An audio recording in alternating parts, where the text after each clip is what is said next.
All right. Test, test. We are live. This is the Mantis first impression video. This was just released to, I believe, Evocati members to test out. So you'll have to get somebody to spawn it for you if you want to try it if you're not in Evo.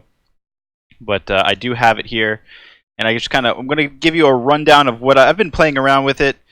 So I'm going to give you guys a rundown of what I've found so far about it, and some stuff to look out for. What's up, Darkest Eclipse? What's up, L30? Good to see you guys. But yeah, it's an interesting ship, to say the least. The flight model on it is actually pretty good. I thought it was going to be clunky. Not as clunky as I first thought. After flying it around, I do feel like it's very vulnerable. In fact, this happened maybe 5 minutes ago, less than 5 minutes ago. But I was testing it. We'll see. I'll show you what I did here. So basically what I did is I started flying from Port Olisar to Yella. I just turned off the ship to stop and warp real quick, and I got scanned immediately by these security guys, which we don't need to really watch. They were hanging out in the middle of space, so then they left, and I started charging up the quantum snare. And my goal here was just to get people warping from Port Ollie to Yella, right? So didn't have to wait very long. So I go ahead and activate it there. I think I give a nice little shot of what it looks like. I do. Right there. It's just kind of like a little wave. It looks like a mirage out in the distance. If you look down the road, you know that little steam mirage you see. So I'm just kind of chilling here. Didn't take very long. And then all of a sudden, boom, we got somebody, right? I was like, okay, cool. And it's Frank Dukes. Jean-Claude Van Damme up in the house from Bloodsport. And he's like, I'm not having none of this. I'm in a freelancer MIS. I have like 80 missiles, so you can have some of those. Unfortunately, there is no missile warning in this ship. You don't get a voice missile warning. You don't get any icons whatsoever in it. So if somebody shoots a bunch of missiles at you, you're not going to realize what happened, and you're pretty much toast on that. So, very weak ship. I think he shot me with like 2 missiles there. So, it blew up pretty fast. It blew up pretty fast there. So, you're going to need... This is not like a solo ship. If you're thinking like, hey, I'm going to solo in this ship. I'm going to pull people out of work and kill them. Depends on the ship you pull. I mean, I'm not saying it can't be done. I'm just saying the majority of ships out there that people are flying right now, like the Freelancer MIS, the Vanguard Sentinels, the Vanguard Harbingers, the Wardens, any combat ship like a Gladius or an Arrow, it's going to be trouble for this ship to handle. It does only have 2 hard points. So, and again, it's very weak to missiles. It does have 2 shields, okay? These are the stock loadout. You get bracers, you get the Regulus power. You probably are going to want to upgrade this immediately, and I'll show you why in a second. I'm just going to show you guys all stock loadout right now, okay? And then we'll run down it, and then we'll go have some fun in the PU, and I'll show you some pools and things like that. We'll just put it through its paces, okay? But I want to show you guys the flight model. I want to show you guys the weapons. I want to show you guys what I've found with the weapons, things like that. Speaking of, you do get 2 of the new size 3 FL33s. These are just added in the game. They're supposed to be a long-range kind of cannon, okay?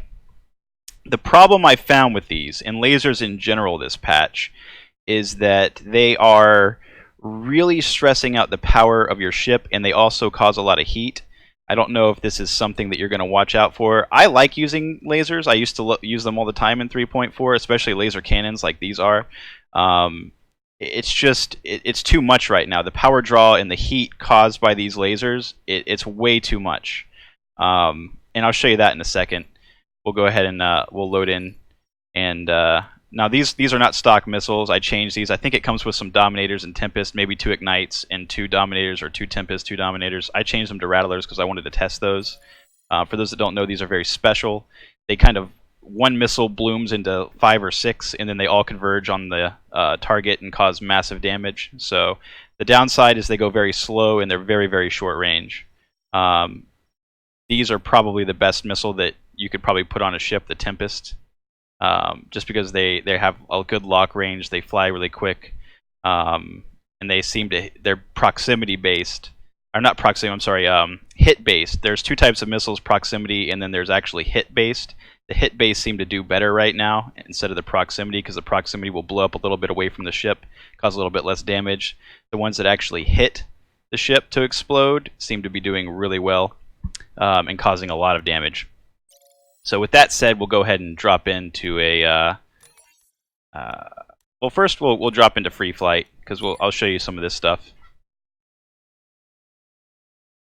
I don't think we got a price on this thing yet, DP. I think they just threw it into game for the Evo members, and they were like, "Play with this."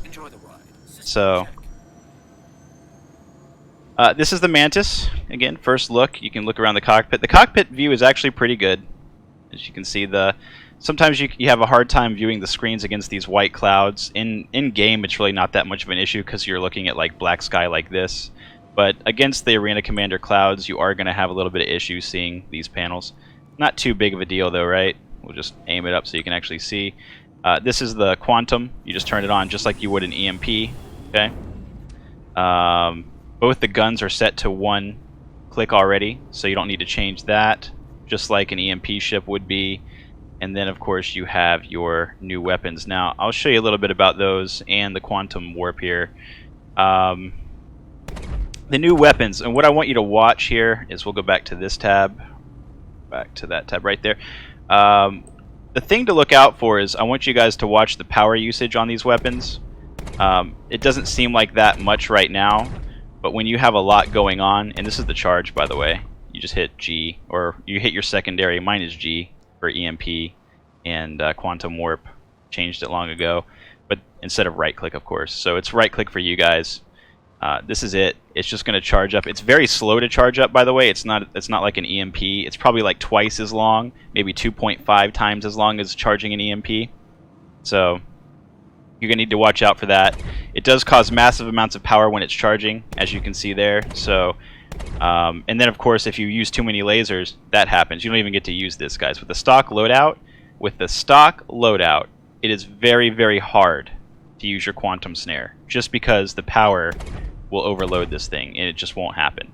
Again, this is what I've been talking about before with lasers. It's just too much. They're taking way too much power, and I don't know what the design philosophy about this is, but every time they seem to put in these long-range weapons like Singes or these, they just make them so useless that no ship will even equip them. I very seriously doubt you'll see any ships putting the size 3s on. It just doesn't seem like it's any good.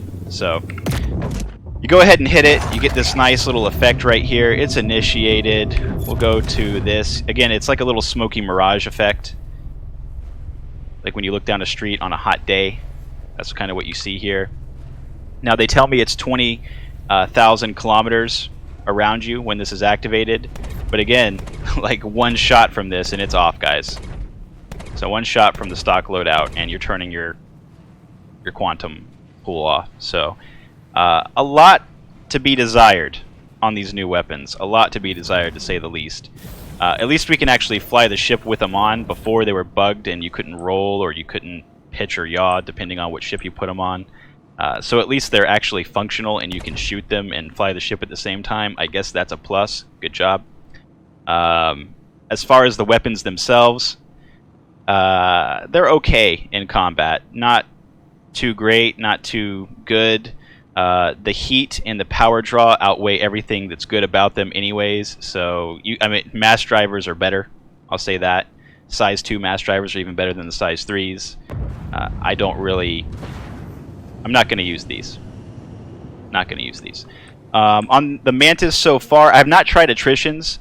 But I have tried Scorpions and I've tried Mass Drivers and Strifes, and they both work insanely well. I really lean towards more of the Scorpion with this ship because it only has 2 hard points. And the damage on the Mass Drivers is a little bit to be desired, where you can just kind of pelt people with the Gatling guns, the Scorpions, because they have 8,000 ammo. So that's probably your best bet as a support ship anyways, is just to put some Gatlings or some sledges or Mass Drivers on there, whatever you want. It's not going to affect your power draw as much as these weapons are, and it's probably going to be a lot better for you. And you're definitely going to want to put some gimbal on this ship. I don't think you're going to want to ever use fixed weapons in this current meta, because again, the fixed weapons are still shooting all over the place. These are actually shooting kind of straight right now, which is the best they've ever performed, but I don't have a target, guys. I'm sure if I went into you know, one of these other game modes where I fight AI, you know, we'll get a shot to the center and then a shot way over here and then a shot to the center again, then a shot way over here. It was doing it before. I don't know if that's fixed. We'll test it out, but a little bit to be desired there. As for the flight model itself, it's not bad. I would say it's a little bit more drifty than the Gladius, but you know, the crispness is there. The brakes are good. It really seems like the thrusters, side to side and up and down, are balanced. There's not one that's better than the other. I'll show you that in a second. Here's the side strafe thrusters.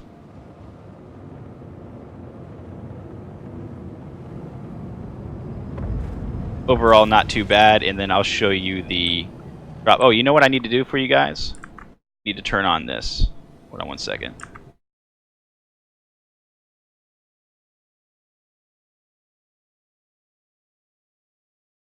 Turn this on that way. There we go. So now you can actually see the keyboard. But yeah, the side thrusters aren't too bad. It really feels like the sides, the strafe thrusters and the up and down thrusters are about equal. I don't think it's not like the Gladius where the up and down thrusters are more powerful than the strafe thrusters or anything like that. As far as I can tell, what I've been doing is counting how long it takes for this line to get to this line, and it's about 6 seconds for both.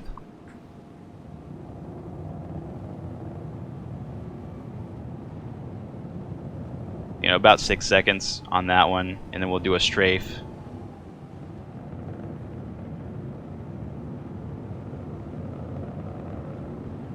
So both of those seem like they're right on par with each other.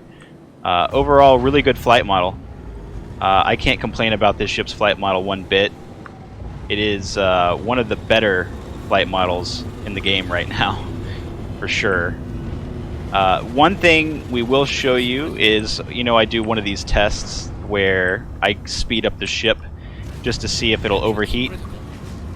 We'll get some range so we don't fly into the wall. We'll probably fly into the wall anyways, but I'm just going to turn around here. We're going to get close to this one, hopefully. Alright, we'll turn around here. And so what we're doing here is we're testing to see if it can get to full speed, which is 1220, by the way. 1220 ms is the full speed of this ship. Okay, but we'll see if we can get there without stalling or overheating.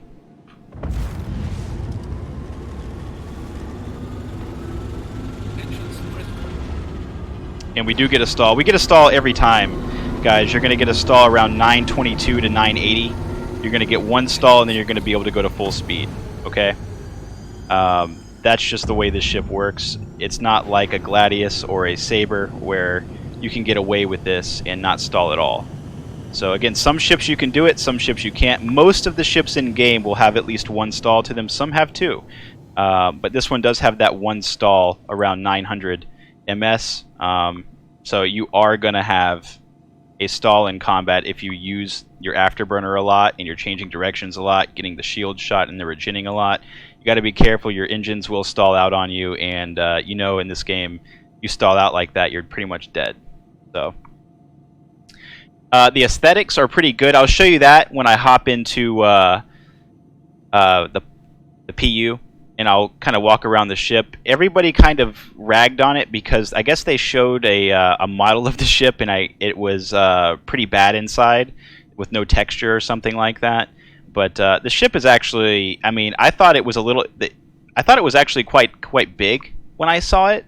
You know, from what they were showing, it's really small inside, guys. Like, and the way you get in is cool. It's a little elevator that drops down in the center. Again, I'll show you guys all that stuff. It's really neat how they have this ship set up. No complaints about the setup or the design of this ship whatsoever. The elevator is like right there in the center of the ship. That little white square. Whoops. There's a little white square that's just forward of the red square right there. That little white square is the thing that you touch to open and close the ship. It's a little button. And that's what you'll have to aim for when you walk underneath. It's not this in the back. There's nothing that drops down there as far as I can tell, but it's this little center thing right there, that little red square that's kind of outlined the center. That's how you get into the ship. As far as the inside of the ship, there it is. You can kind of see it from this angle. I don't know if I can't really zoom into it, but this is it. That's all that's really inside. There's really nowhere to go in it but to the captain's chair. So it's a really small ship, but you are free to move around in it, kind of like the 300i. It's just, you know, just like the 300i, kind of small. Okay. What do you think about the Arrow losing a power plant? No, a shield gen. Yeah. Probably pretty good, guys. Yeah. For those of you who don't know, the Arrow was nerfed from 2 shields to 1. It probably needed that just to separate itself from the Gladius a little bit. I have a feeling that they're kind of balancing all the ships around the Gladius. They're using the Gladius as a good focal point, and they're saying, you know, if this is a lesser combat ship like the Arrow is supposed to be, a cheaper one, then it's got to have, you know, not the same components, less 1 shield is what they pretty much did, which is nice because they both have 3 hard points, right? But there had to be some kind of separation between the two, even though I know the Gladius has a little bit more hull HP. This will help that meta a little bit, and it'll kind of drive a meta. People will still like the Arrow. It's still very small. It's still very fast.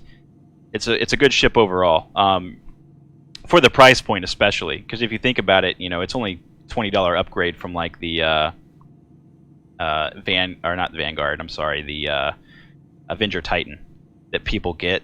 So if you have a Titan and you're looking to upgrade into a combat ship, you usually go towards the Arrow or the Gladius or the Saber, something like that. This will give you a little bit more decision making. You know, do you want a small, fast, nimble ship that's really hard to hit and kind of lag switches everybody, or do you want a ship with a little bit more beefy HP and shield HP like the Gladius, a little bit better flight model like the Gladius? The Arrow does stall, by the way, guys. For those of you who don't know, on the stall test, the Arrow does stall, the Gladius does not. Okay. 2 very important aspects of both of those ships if you're thinking about testing them out and flying them. If you lose speed in this game, just like War Thunder, guys, if you lose energy, you die. Okay? So it's very important to know your stall points in these ships. That's why I show this stuff right here, because this is some of the most important things that you could see and test for combat of a ship. Like this right here, you're going to stall in combat. Maybe 6-7 times of hitting Afterburner, you're going to stall. Okay? And you never want to reach that point. You want to let off that before you get there. You want to change your flight style a little bit when you're flying these ships. You don't want to stall your ship out. Okay? So we'll go out here and we'll change some of this stuff around.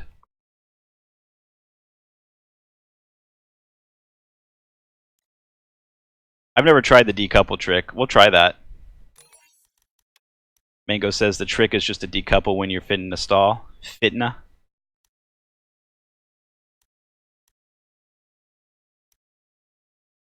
What's up, is that McBain? Doing some homework while listening? Okay, that's cool. So we're going to go back and we're going to change the loadout a little bit, because God help this loadout. And I'll show you the size 2s. We'll put the size 2s on here for you guys.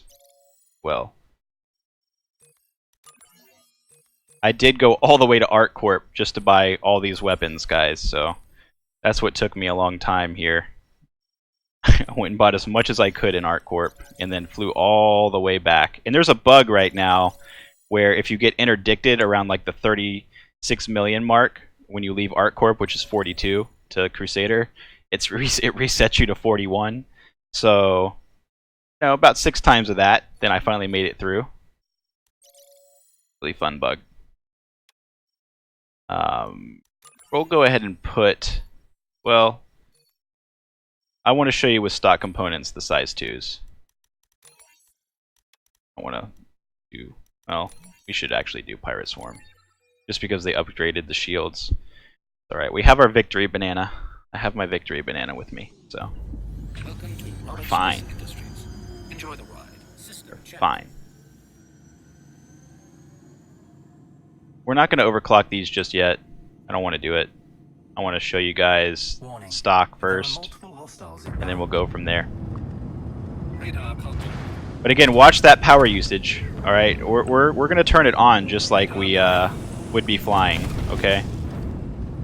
We're going to have that stuff on because nobody's going to fly with that stuff off. As for long range, are they really long range? Not really, no. Again, there's the missile. We got hit by a missile. There was no warning whatsoever. You just have no clue if a missile's coming towards you unless you look on your radar and you actually see it. Okay, my guns have slowed down drastically because we're just using so much power trying to shoot these weapons. So this really turns me off of these weapons. Even when you put them on something like the Gladius, it's the same thing. And they really seem to have a range about 800 to like 1200 meters, which a lot of things seem to outperform these weapons. Okay, so yeah. Weapons are trash. They're a dumpster fire. I rate these weapons dumpster fire. Okay.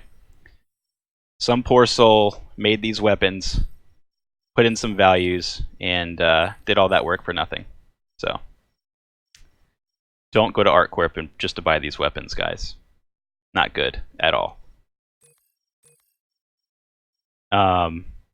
These right here, we'll go ahead and put on some Scorpions just to show you the difference in what I'm talking about, and we'll use the stock loadout, of course.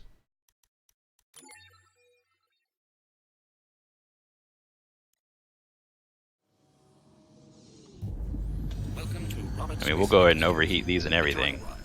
We'll turn that on.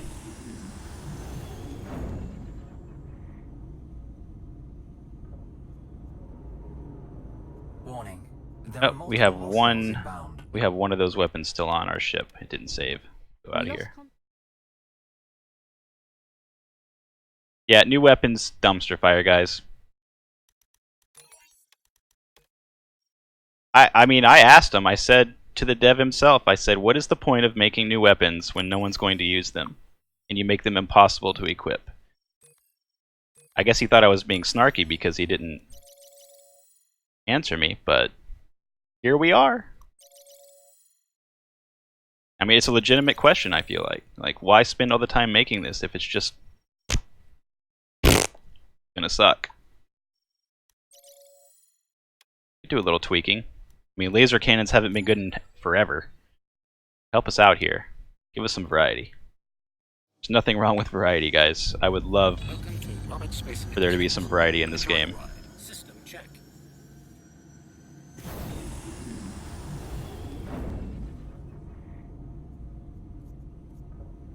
Alright, we're just going to overheat those. Oh, we'll go back to the power meter so you can actually see the power draw.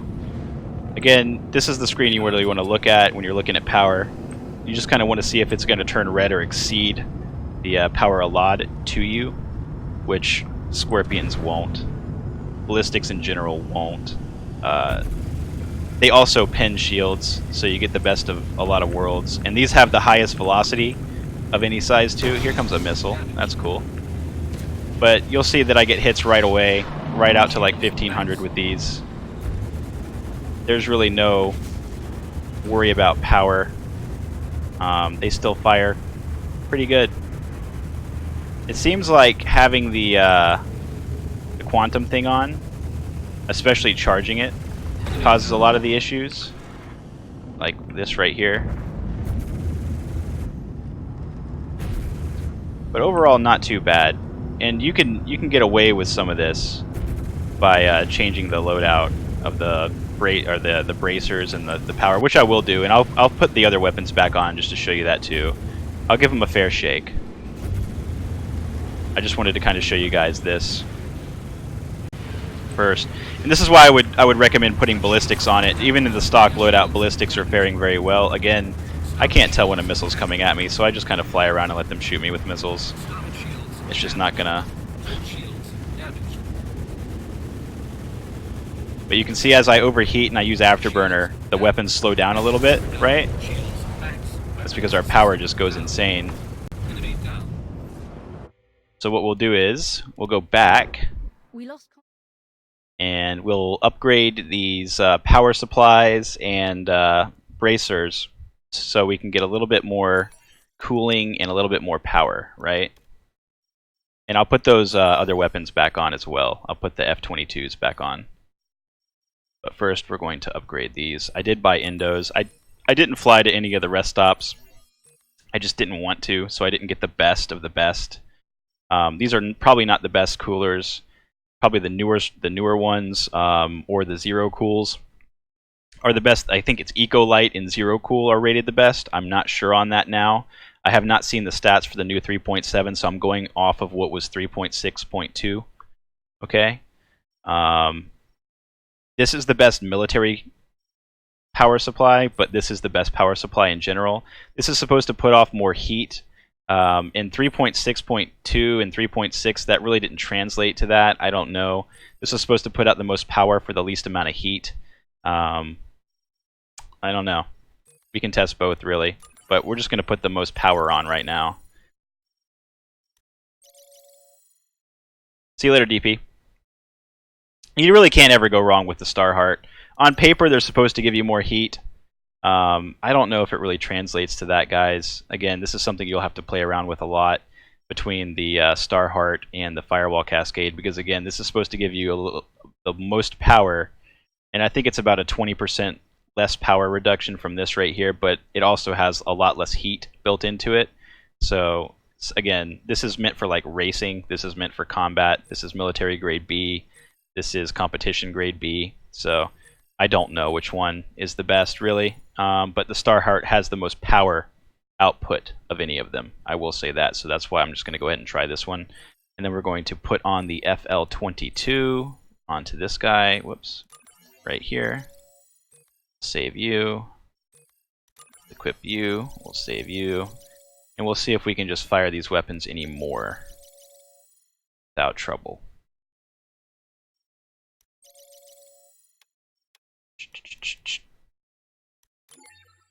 Here we go. Again, this is all stuff that you'll want to know, because you don't want to pull a ship out of combat and then shoot your lasers a couple times and then your ship turns off, which this does happen in this ship, guys. If you use too much power and your stuff overheats, you are going to turn off. I've had it happen in this ship several times already, testing it. So you can cause your ship to just completely lose power.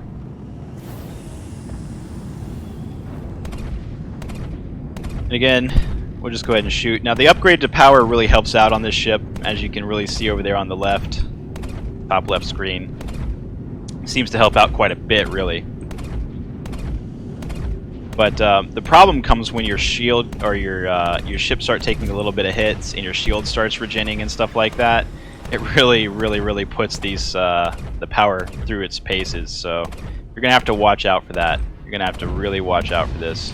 See, there's that range I was talking about. Like, it really doesn't seem to have the range, even with auto gimbal on, that they're talking. It doesn't translate to it. I imagine it's because the velocity of these things are around 1100 or so.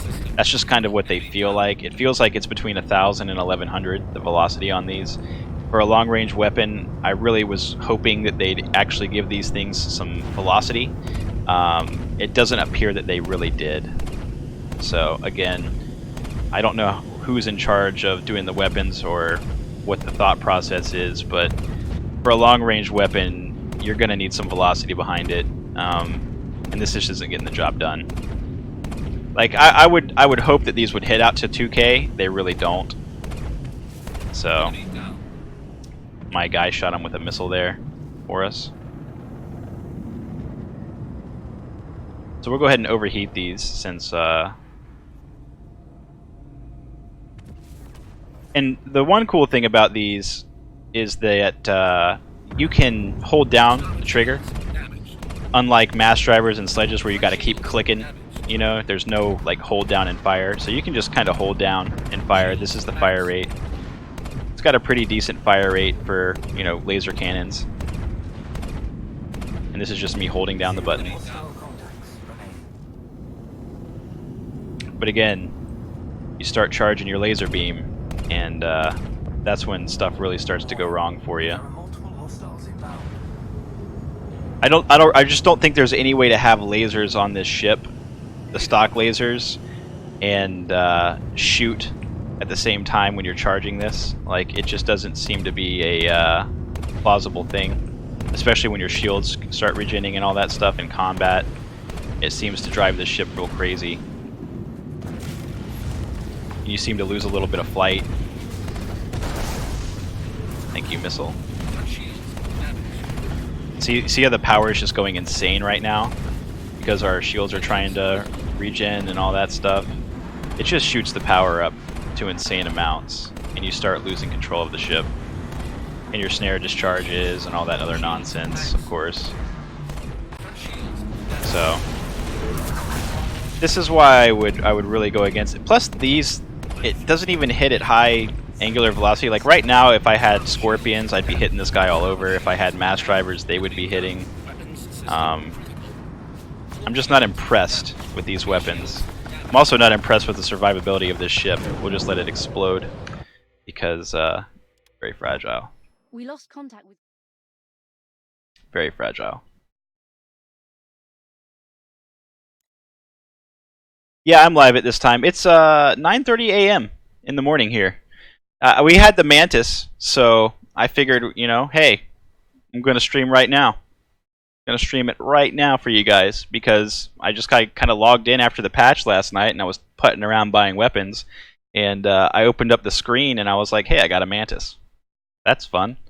And then I read on a Discord that I won't mention that Evo's got this ship right now to test out, so that's what we were going to do. But that's really what I wanted to show you as far as weapons and the loadout. I just kind of wanted to show you guys, you know, a couple of things about it. A couple of little bugs, how you don't see missiles, or you don't. There's no missile warning for voice. Like usually you get in the Gladius, they'll say missiles. You know, you'll hear like a sound, that audible noise that you have missiles launched at you, even though you can't see on the UI what missile type it is anymore because it's bugged. This ship, there's just no indication whatsoever that there's a missile coming your way. There's no noise, there's no visual icon on the HUD, there's nothing. So if you're shot at with missiles in this ship, you won't know it until they hit you, which is really bad since they increase the velocity of all the missiles, especially the lower ones, the size 2. And it really only takes 2 size 2s to destroy this ship, it really feels like. So very vulnerable ship. Again, if you're thinking about buying this and pulling people out of warp, you're going to need a friend with you. And we'll go ahead and do some of that now. Without further ado, kind of wanted to show you guys where that ship stood as far as weapons and things like that. So we'll go to the universe here.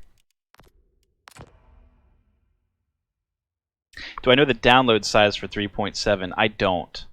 I don't know.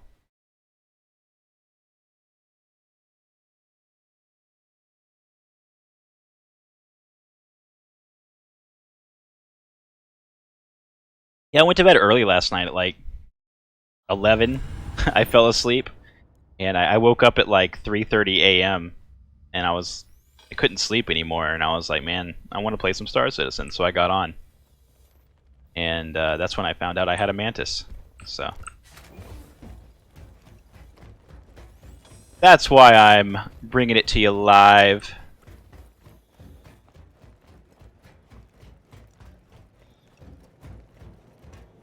You're talking about interdictors, the destroyers, Xenia?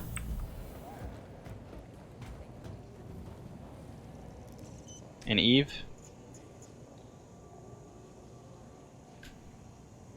The light bubbler and Eve? It it's actually the saber. Is the main one that was used for a long time. It was called the saber. And it was pretty monster, you know. You just hung around the gates and popped your bubble as people were coming through. It works differently in Eve, though. It doesn't seem to work like that in Star Citizen. Sorry, I'm eating my victory banana because I know I'm gonna win. Preemptive victory banana. We are not gonna win. We're gonna pull people out of warp and they're gonna shoot me with missiles. Best thing you could do to the Mantis is just shoot it with a couple missiles immediately when you get pulled from warp, and then it's gone, and then you can worry about whatever else is there and then maybe warp off. But that's probably your best play against this ship, guys, is just to pelt it with missiles. It's going to die very quickly, and then you can just be on your way. My ideal setup for this ship would probably be something like Sentinel with EMP and this ship hanging out together.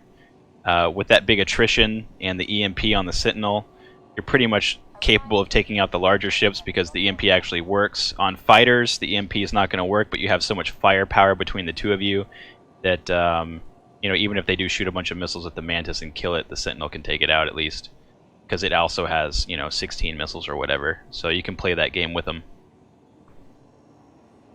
Eclipse with Mantis. Eclipse is just going to take a little bit longer to shoot the missile.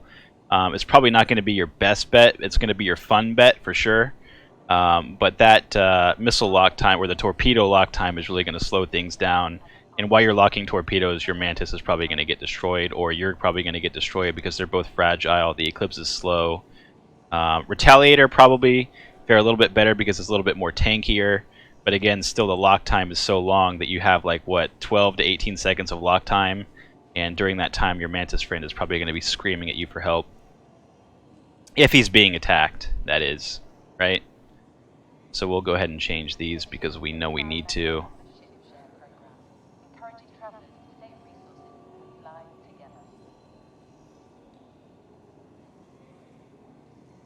I do have the Mantis on, or the Scorpion on there. I can put mass drivers or sledges. We'll try them. We'll try the sledges. Why not, right? We'll try the PvP sledges, because we've been doing a lot of Scorpion anyways in the last couple of patches. Everybody knows they're my favorite weapon, but mass drivers and sledges in this game right now are really, really clutch. For those that don't know, they're size 2 railguns, basically. They have more damage than any size 3, or alpha, that is, per hit. And they fly at around 1200-ish, 1105-ish MS. They have good velocity to them.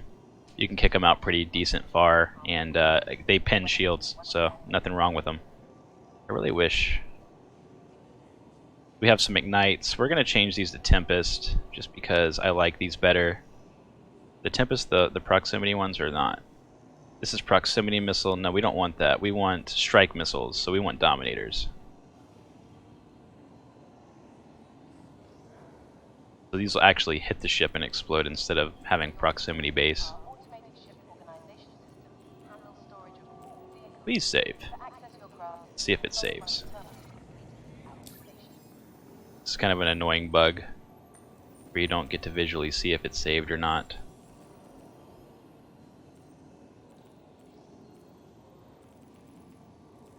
Yeah, it's saved. Good. I also rented a couple of ships. I rented a Titan for some reason, and that was an accident. I did rent an Arrow, and I got a Dragonfly and a 300i, just to kind of test out. Your ship has been delivered to the following landing pad. Don't meow at me like that.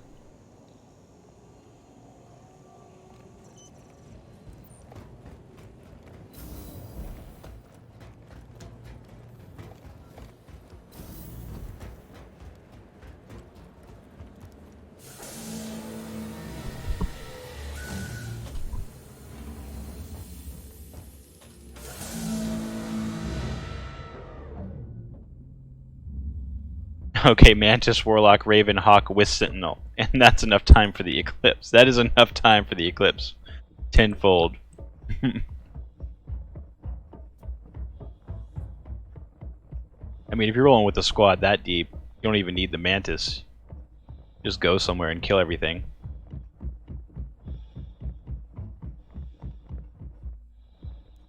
So here it is! This is the Mantis. Before we get in there, give you guys a nice outside walk around. The hard points are on the side. These things can get shot off, by the way, guys. You can lose these back here, your engines, really easily as well, because they're kind of on a stick. So that's happened. Collisions will cause that to happen. You can lose some hard points. This whole section kind of get kicked off. So these are your little, I guess, warp disruptor beacons or antennas. Your guns are kind of tucked away in there, so they're pretty safe from like fire and all that stuff. Can't really shoot them off too easy, but when the collision happens, they can get kind of ripped off. So you got to be careful on that. The main thing really that's really vulnerable are the engines in the back. Again, you can lose these quite easily if you bang up against something or something hits them. And it really does affect the ship negatively if you lose one of these engines. You lose a lot of thrust, so that's kind of new. Really, before it really didn't affect anything, but on this ship it kind of does. Here's your little elevator. It doesn't go down all the way, so you kind of step up on it and then pop on in. Here she is. This is your down button. I don't think you can touch anything over here. Can I touch you? No, you can't touch anything over here. There's no like cool slide out things like the Vanguard has. There is a restroom. That's fun and cool, right? You got a toilet in there. What is it? Oh, that's the elevator thing. Right, yeah, that's the elevator. You got a bed, which is nifty, right? And that's really it. It's like, as far as stuff to see in this, you know, you can have a friend in here with you. Kind of like, you know, sitting down, chilling. But other than that, that's really all there is to see in this bad boy. Only 2 weapon hard points on this, Ross. 2 weapon hard points. Yeah, it's pretty barren inside. I mean, not much to look at. Again, very small ship. It looks bigger from the outside than it really is on the inside. Yeah.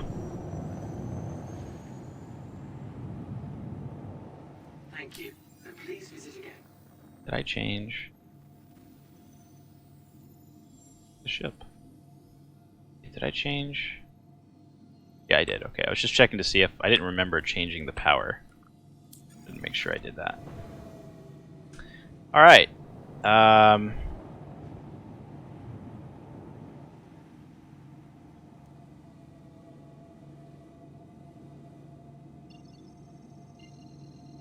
Here's Yella.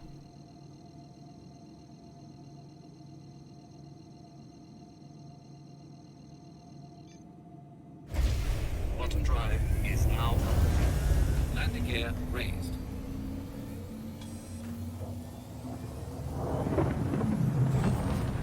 Shields are off. All right, we'll just power down to get out of warp. Enjoy the ride. So I'm doing this the Eve way. This is what you would do in Eve. You would start at your point, and you'd set up your bubble off that point. So if somebody was warping to Yella, for instance, you'd just pop out. In Eve, you'd be more closer to Yella. Of course, you'd be like right on the gate if there was gates in this game. In this game, you can just stop anywhere between, and if you stay where you are and you don't move, you're still in line with everybody, right? So we'll do that. We are going to overheat the Starheart just to get a little bit more power, or overclock, I'm sorry. And then we'll go ahead and charge up our laser beams. 20 km is a big bubble, so if you're coming from like Port O, 20 km around Port O, anywhere you warp from, really around Port O, because, you know, that's the one thing I was worried about. I was like, man, like, even if somebody warps, like, you know, that's 10k away from the center of Porto off to the left or something. They're not going to hit the bubble because their line's not going to intersect my line. 20k seems to be a good point. They might want to raise it to 30. I don't know. Doesn't look cool. Doesn't look sweet. And then okay, there it is. It's initiated. So now we just kind of wait. We go back and we look towards Port O, which is somewhere over there, and we'll just wait.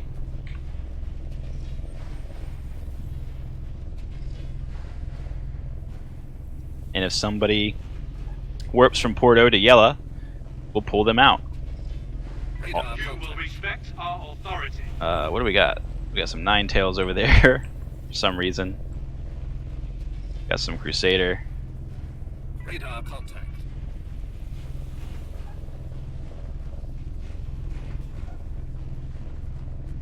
I don't know if that was caused by a person, but that's one thing you can also see is these quantum snare events from the NPCs, right? You can actually see those. They don't seem to be moving. I don't know if the snare is preventing them from moving at all. I really don't know. But like when you have this on, the NPCs don't really come at you at all.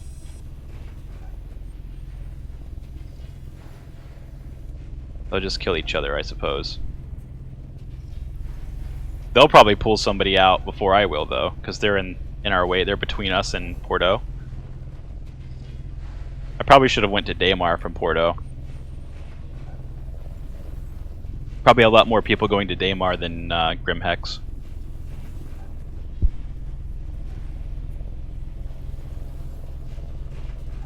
I don't know.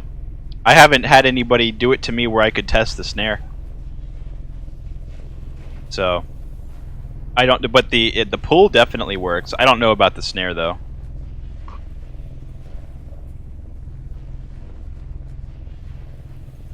Somebody was saying that you could activate the snare separately from the quantum warp. I haven't figured that out yet. I don't really know what they were talking about because I mean, it only shows me 3 weapons here. You know. I don't know if there's another hotkey I can press or whatever. But it is what it is. What was that? What is this? Some Nine Tails guy. It's in the context menu. The snare is meant to be set and left. What do you mean the context menu?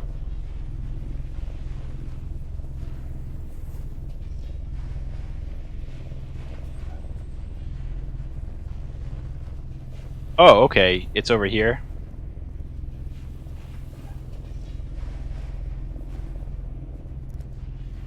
Oh. There. Interesting. So that's the snare?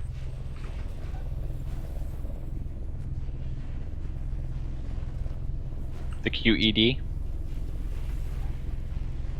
It's gotta be, right? That's like the only other thing, is this QED thing.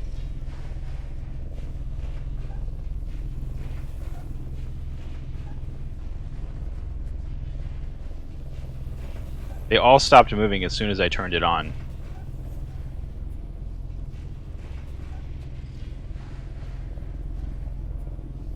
The cooling is really long.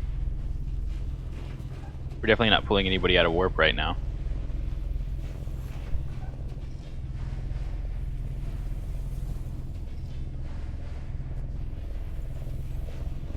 Let's find out.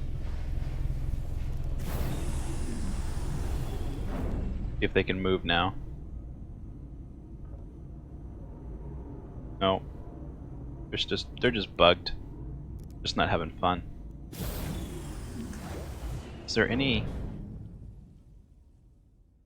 like visual effect to this thing? What is going on? Maybe I turn it on like that. Maybe it's on right now. Yeah, this is on. This has to be on.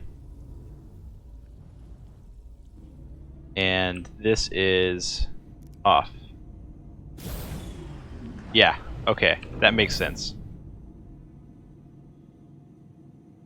That makes a lot of sense. So we just gotta do that. So if it says off, you're on.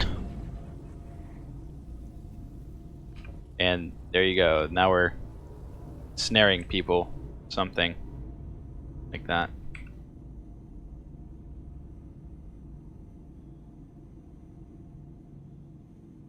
Wait, before we do this, hold on. Let's go back to Port O. I'm gonna fly to Daymar instead from Port O. Maybe that'll be a little bit better. Quantum drive is now on.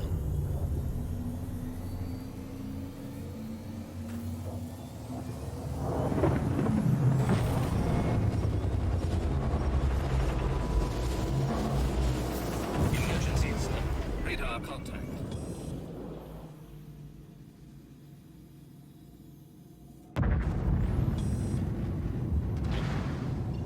I guess Radar contact. these were the guys that we were watching. We just warped into them anyways. Seems like NPCs are going to be doing more of the quantum pulling than anybody these days.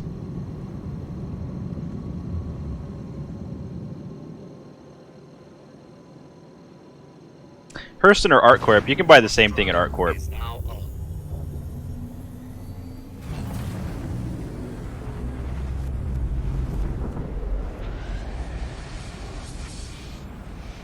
Said you should be sitting between Hurston and Port O. I guess people have to go buy the mining attachment, but I think you can buy that at like 3 different places. You just gotta fly far away. You can't buy it at Grim Hex, you can't buy it at Port O, but you can apparently buy it at Levski, Hurston, or ArtCorp.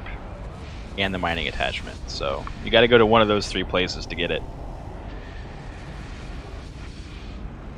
Where did I go warp to? Hey, Shields are up. where did I warp right now? Welcome to Roman Space Industries. Enjoy the ride. Oh my god. Thank you. Welcome to Roman Space Industries. Enjoy the ride. Obviously I picked the wrong area. Yeah, we were just about to go to Port O, it seems like, or not Port O, but ArtCorp. So thanks.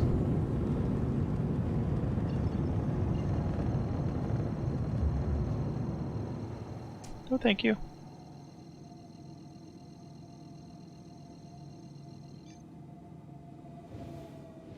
Quantum drive is now on.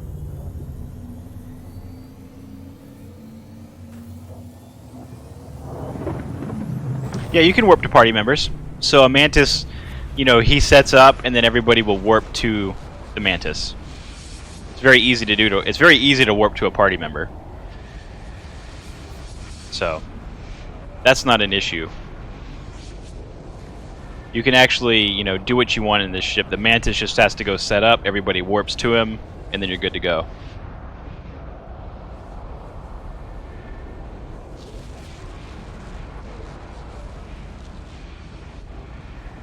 We're gonna go back to Crusader here.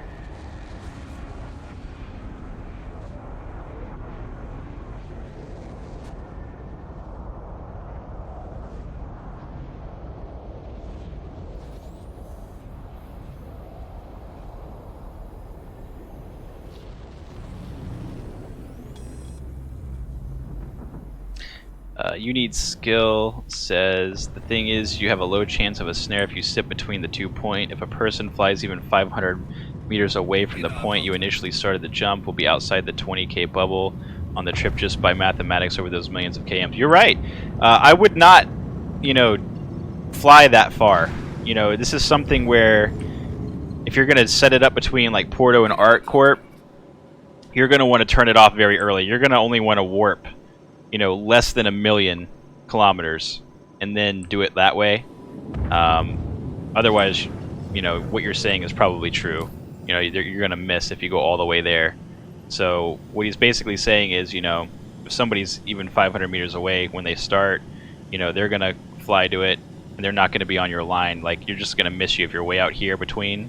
you're just going to miss them completely. The closer you are to your original point, that's when you have the best chance of actually, landing a good catch, as it is. So just be aware of that. Lots of testing will go into this, guys. We got to test this a lot more. We just got it today, so we'll find out if all that stuff is true. They might end up having to make the bubble bigger. Who knows?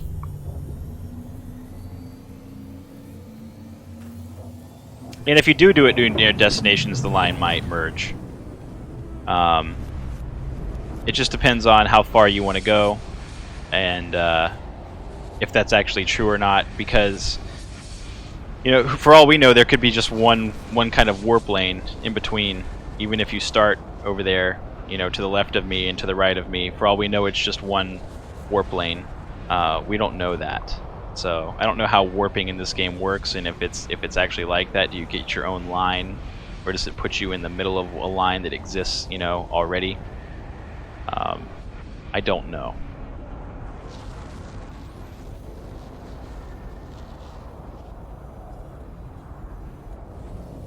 Yeah, the Mantis always makes the bubble, so it's in the center. You can't just drop the bubble like in Eve, like an interdictor ship drops the bubble. You're not doing any of that nonsense here. Probably for the best.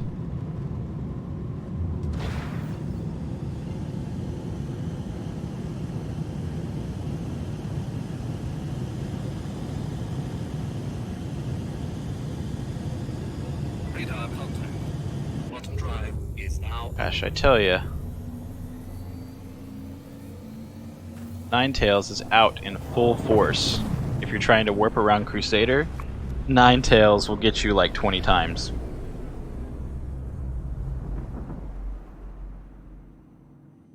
Quantum drive is now off.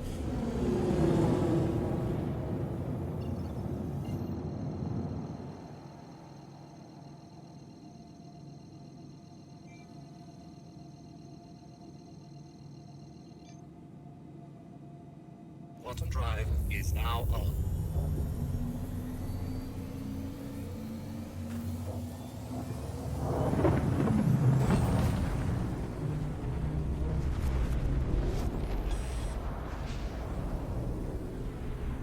Yeah, you might have to have two Mantises. Radar contact. I don't think it's going to be that bad. The ship seems to work really well. Quantum drive is now Just in the short time I've had to practice it, not on stream and everything like that. I got a couple of pulls. One I actually recorded, the others not so much. So I've had some good success, but as you know, Murphy's Law.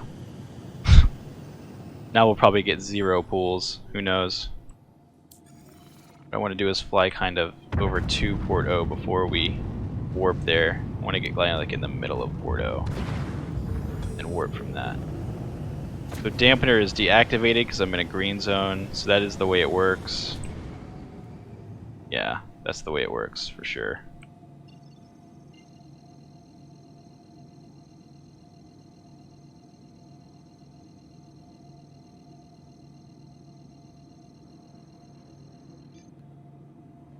Quantum drive is now on.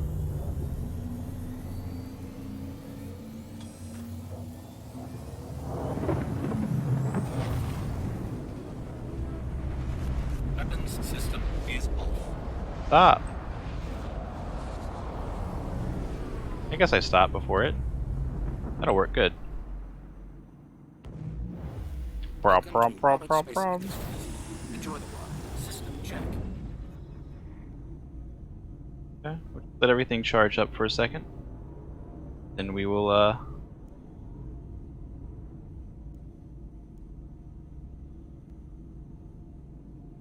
I'm on. The snare is on right now. We're good. And we'll wait till the shields get to 100% before we turn on the U drive. There we go. We're turning that on now.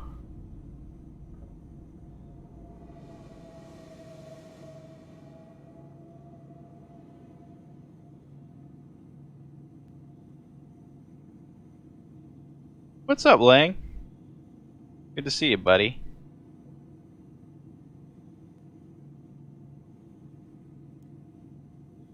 The top speed is 2020. 2020. Top speed on this thing. Alright, there we are. It is initiated. Let's see if we can get a pull.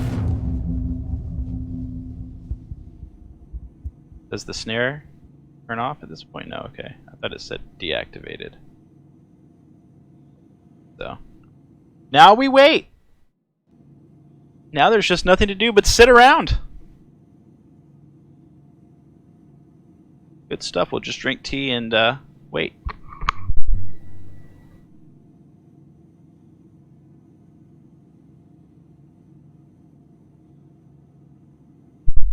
Radar contact.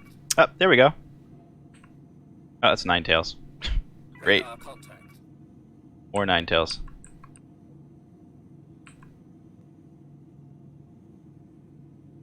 It seems like if you stop and warp between planets, like this is what happens eventually. I've done a lot of this, and it just seems like they have the game set up to spawn these NPCs if you're like in the middle of space. Either you're gonna get Ninetales or you're gonna get security, and they're all gonna quantum snare just like this.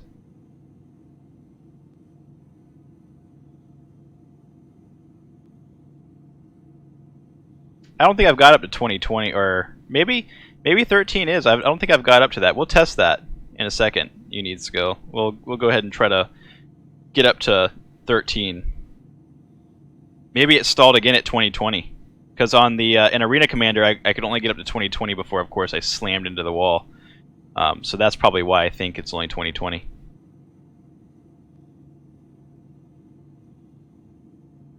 What's the radar range on this? 20K? Yeah.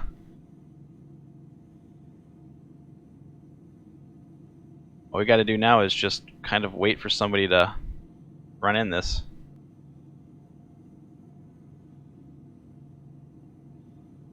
If I shoot, does it... No, I can shoot with this on. We're good.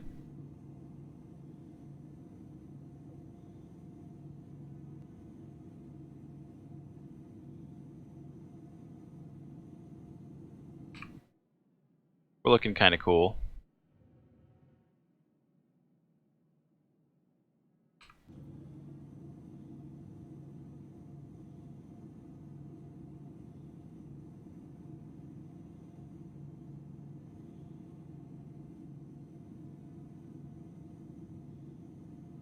Yeah, the bubble is 20 km.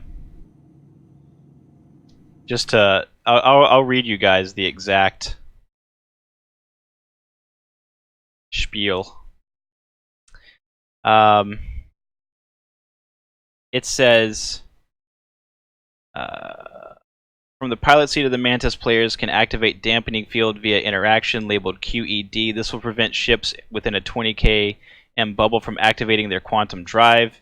You can also begin charging the quantum snare via interaction Q, snare charge. Once charged, activate the snare with Q initiate. Once activated, an enforcement bubble of 20,000 kilometers will be put in place that will pull all passing ships through out of quantum.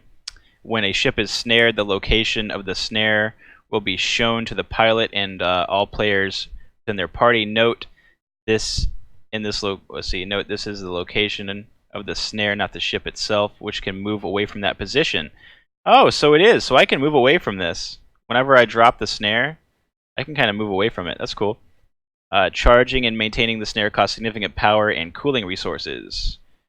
An exclusion zone around major stations where snare can be activated has been put in place, and activating the snare within a monitored space is a federal offense and will raise the player's crime stat. That's pretty much it. That's all I got.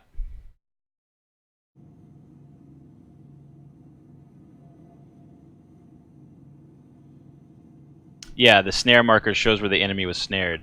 So like that right there you can warp to.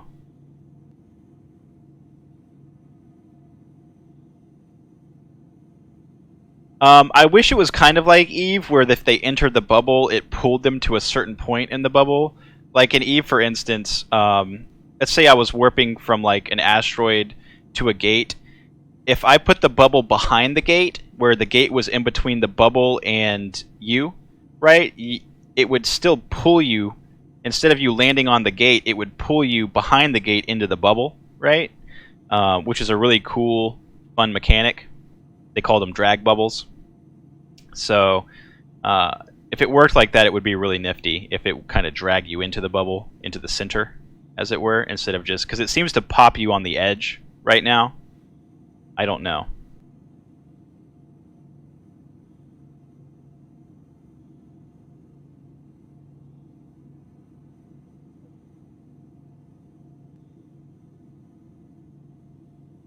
Yeah, the EMPs are working better, you need skill, but they're not working 100%.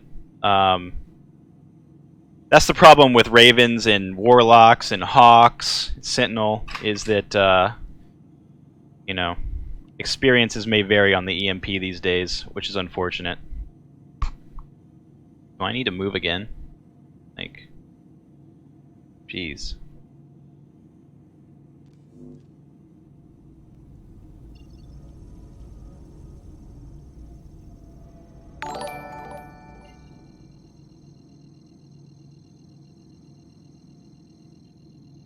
I got that Twitch Prime. Thank you, Romac. I appreciate that. Prime sub. Quantum drive is now on. We're gonna go back. We will get a pull. We'll do this until we pull somebody.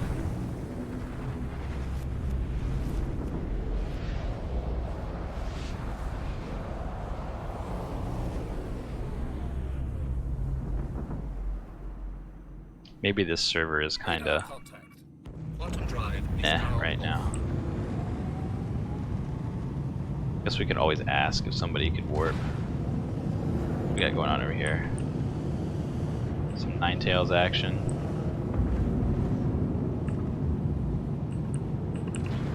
We got Limbo. Port 3N. Who are you? You're not gonna tell me.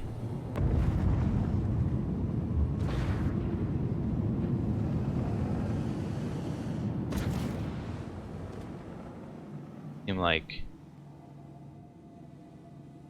Where are you going? He just went to the place that you were waiting. That's really fun. We would have just waited. Don't do it, Lord.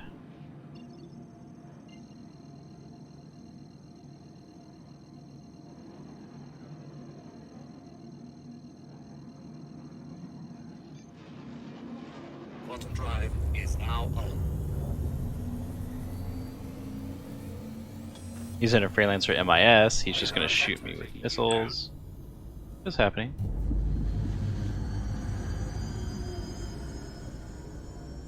Oh, it's a Mantis. So we got pulled by a Mantis. That's nifty. Target acquired.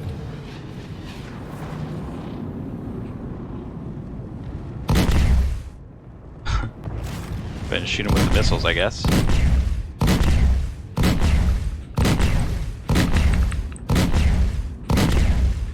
We are hammering him with these.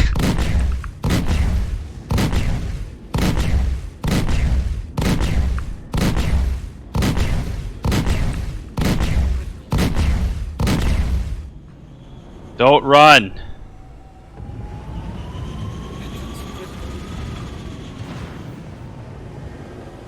We got our kid on.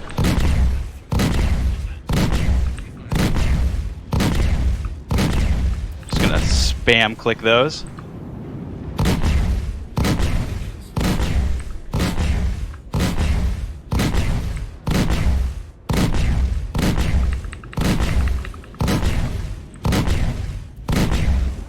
Bye.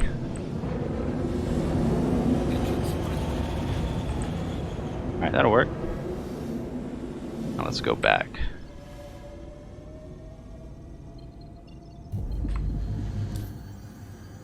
There you go. It works.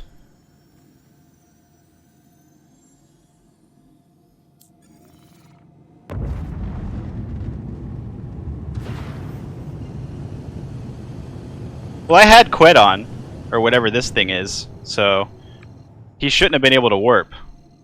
That's how that works, right? Again, this is why we use railguns, mass drivers, sledges. Use them. They're really good.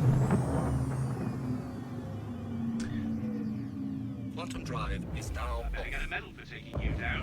No, I didn't have the dampener on. I couldn't charge it in time. The Q drive. The Q drive is not the snare, though, right? No, the dampening field is labeled QED, which prevents ships from activating their quantum drive. The snare,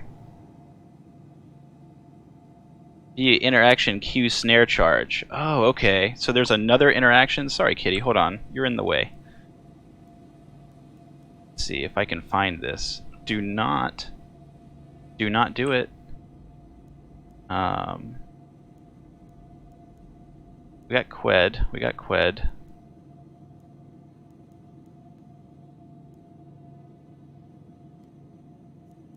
Is there just an option I'm missing?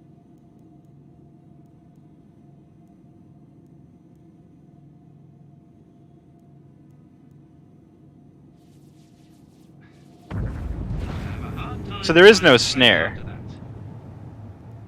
I know there's two, but they do the same thing. It's just like they put the same thing on there. Like, I don't think there is a snare. Is there?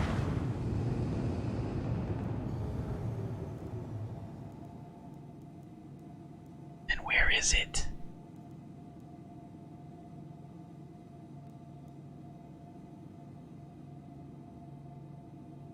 No, that's the pull. Once activated, the enforcement bubble will be put in place and will pull ships through out of quantum warp. That's what this literally says, man. Like, here. I'm gonna show you guys. Okay?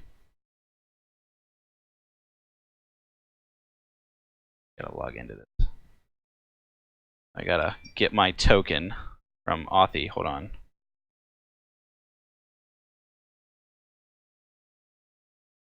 I'll show you this real quick.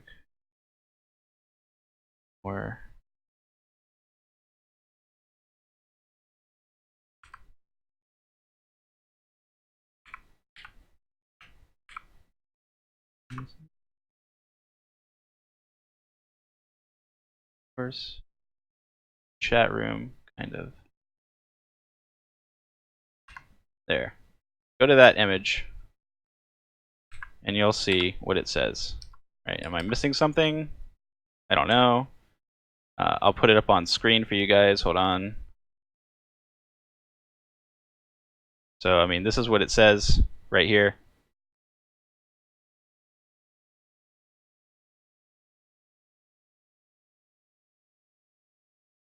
It says nothing about slowing somebody down. I think people are getting confused because the snare is the pull, and you're thinking it'll like snare as in MMO terms, like slow movement speed. Not the case.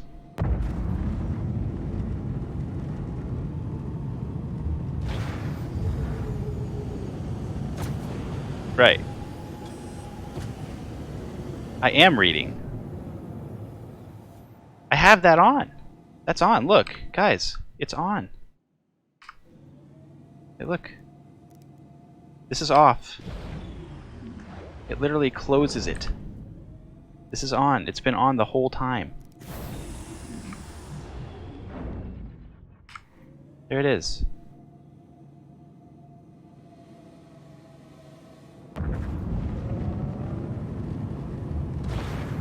Maybe you guys aren't understanding.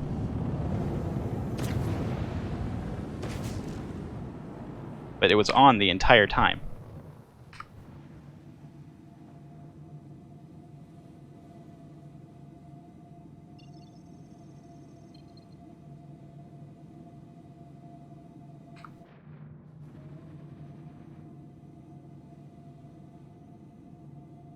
I mean, not right now, of course. Obviously, I just went back to Port O. When the guy pulled me out, it was on fine.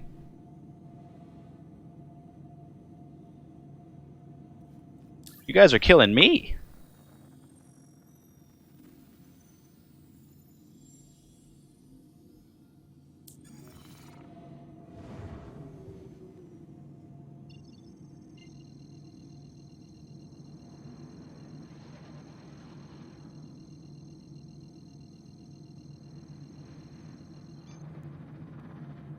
Quantum drive is now on.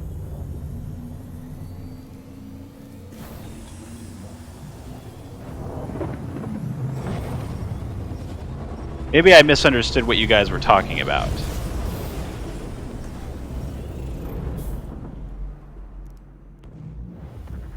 Welcome to Rocket Space Industries. Alright, I mean, here we are. System check. There we go, it's on.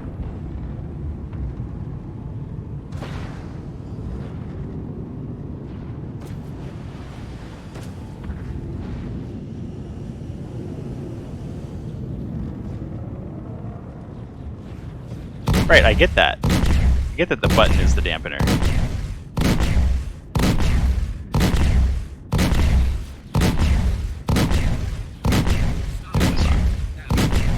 If I don't die.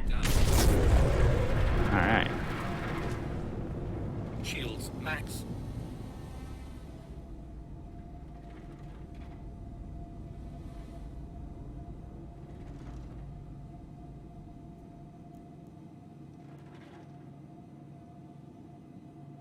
Use snare cancel. Like, what do you want me to look at here? It's off, but it's on. Alright, hold on, let me turn it off then. We'll cancel that for you. Okay, off. And off. Off. And off. It's on. What are we talking about right now? Off?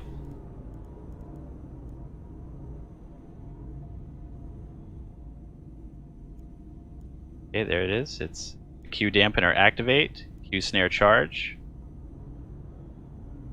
I've literally done this.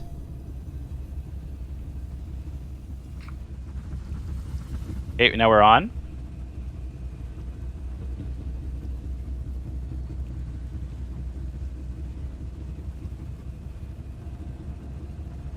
Hold on.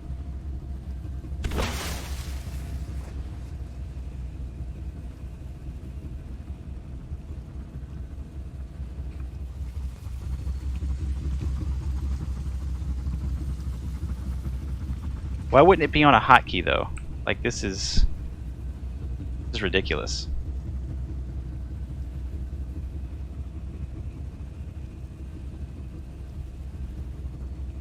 Is there a hotkey for it? Have we checked?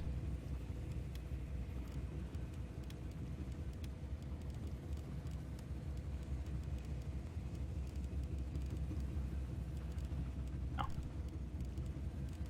Fortunately.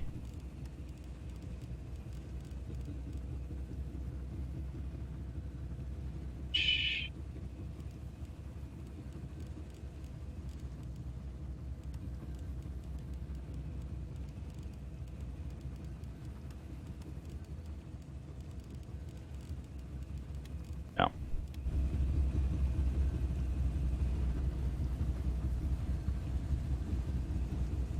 Well, it's not my fault these things don't show up.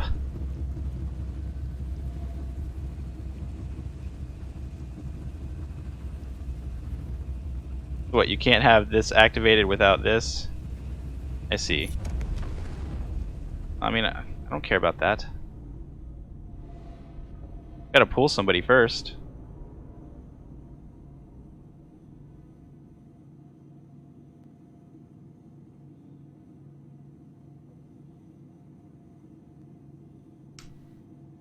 I can see that.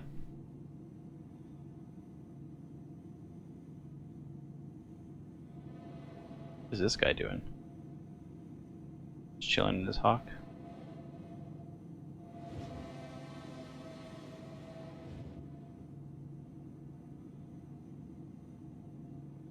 Oh my god.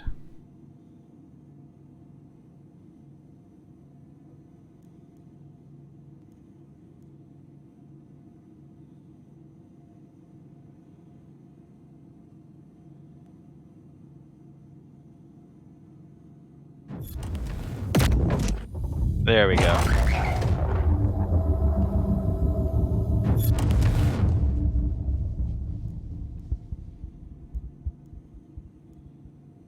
Like, just give me some hotkeys for this shit. That's alright, we figured it out. Not a big deal.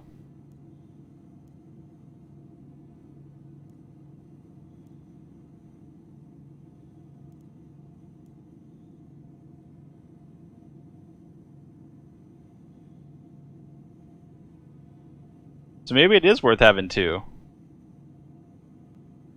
One just set there to pull and one just sits there on damp. Two Mantis might be pretty fun.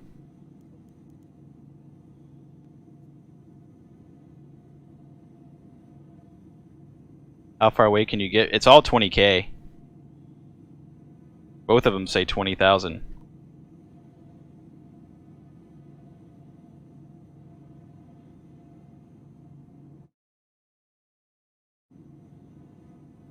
Yeah, there's no way you can dampen somebody in time unless you're like fiddling around with this. I guess with track IR this is easier though.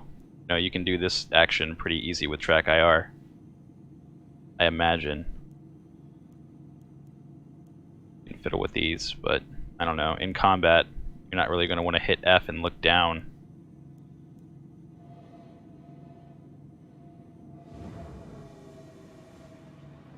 Oh, now you want to fire at me? You're rude.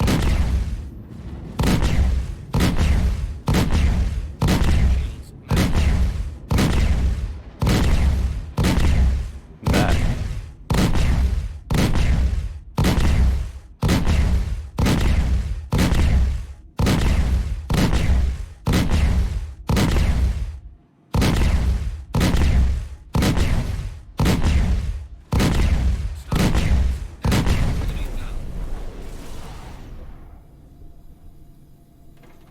Shields max.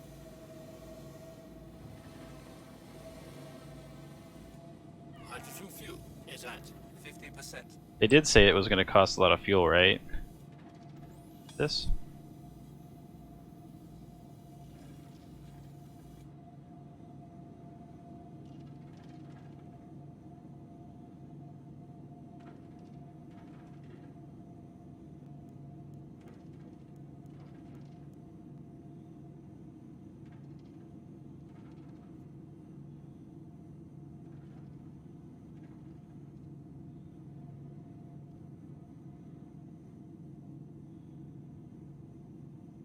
Basically what you got to do is cancel it and then well, do you have to actually cool down before you can charge the snare? Or am I just too close? Let's see.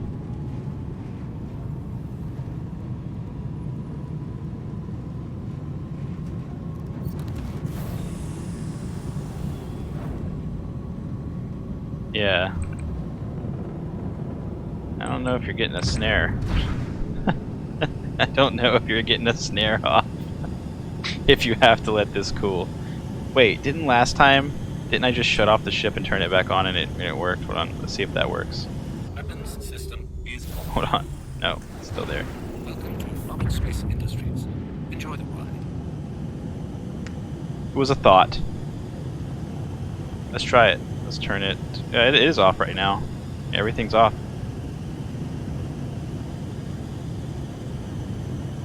It is off. But no, I don't think you're getting a snare off if you pull somebody. Can I warp to this? I better get a medal for taking you down. Oh. We have max crime stat now. Fun.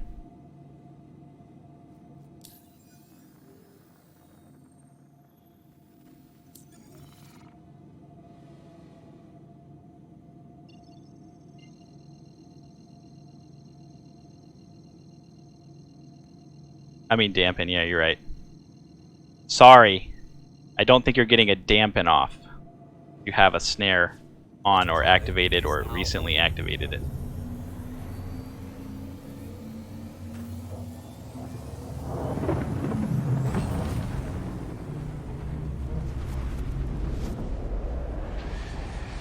I'm thinking it's going to be a little bit more than that. You need skill. I think it's going to be somewhere between 200 and 300. I think it's going to be like 250, 275. I think they'll try to push it for 275. I think they will.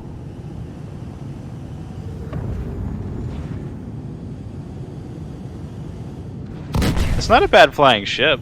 I mean, at least it flies good, right? They've sold ships that cost more that not that great. Oh yeah, we're criminal now. I got a medal for taking you down. Our criminal.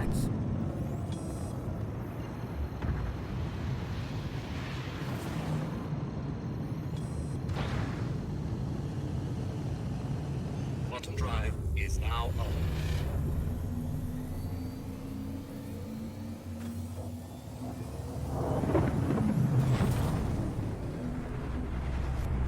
Shields off. Stop. Or not. Welcome to Robert Space Industries. Enjoy the ride. System check.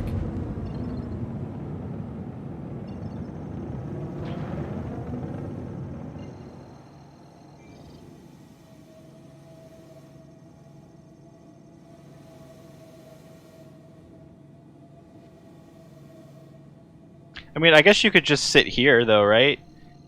So instead of doing the whole pull out of warp thing, right? You could just forego all that. Like, hold on. Fuck that. So we just warped here from Crusader, right? It's like, why don't we just forego all the bullshit and just activate this guy? And then you just sit here and wait for somebody to warp into you.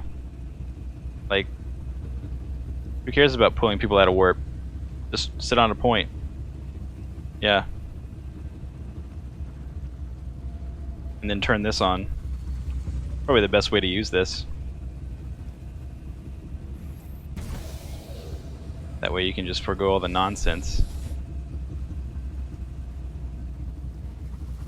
I put my landing gear down.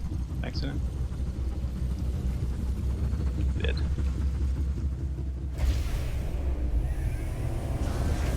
Landing gear raised. Yeah.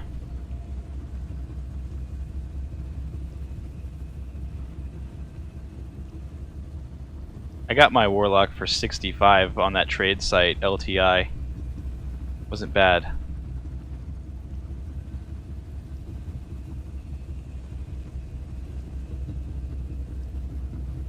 Idiot, you're falling on my head. Please.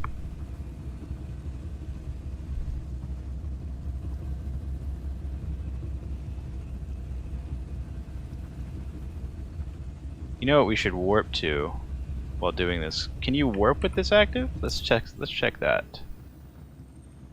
Let's go back to here first.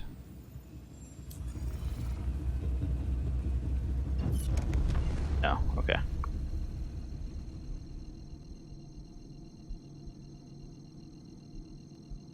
I think I got my Raven for 90. Quantum drive is now on.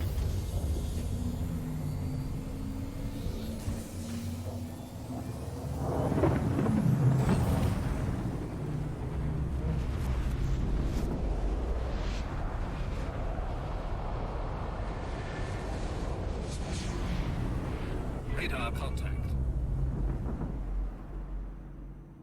Our contact. Quantum drive is I guess the real way to do this would be to start here. Shoot, kitty. Oh my god. My cat likes to sleep on the back of my chair, and right now he's falling off like onto my head. You're gonna fall. I'm just gonna let you fall. I'm gonna let you fall.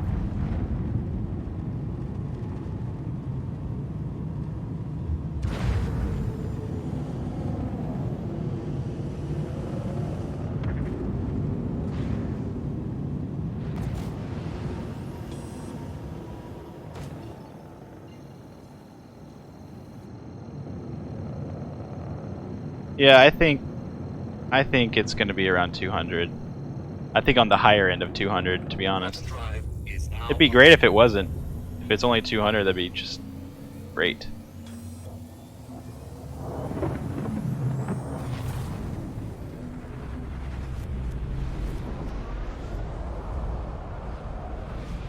One M2 SSD.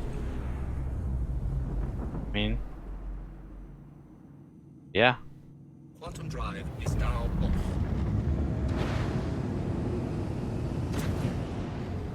Crazy when you think about this ship's going to be more than a Saber.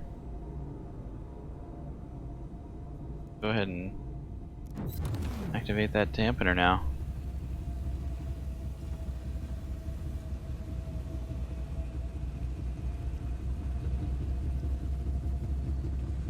Because people will be flying here anyways to go to the new caves. Because caves!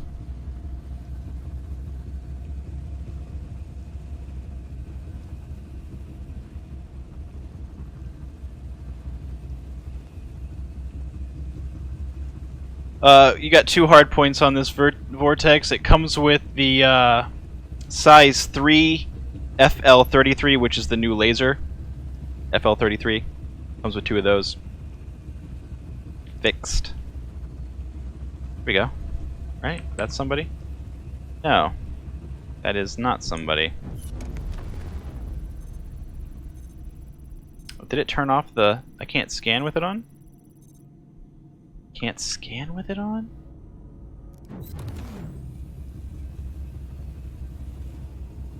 It's I don't like that.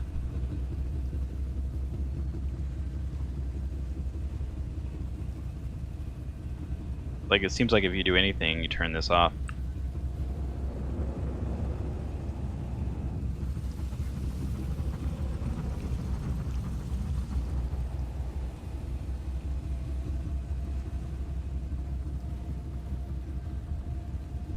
You will respect our Oh, oh fuck.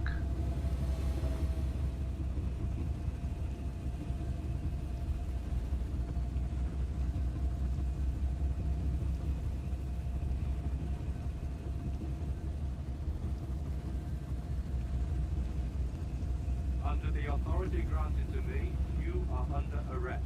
Oh. One that is not promoted for backing civil misfortune.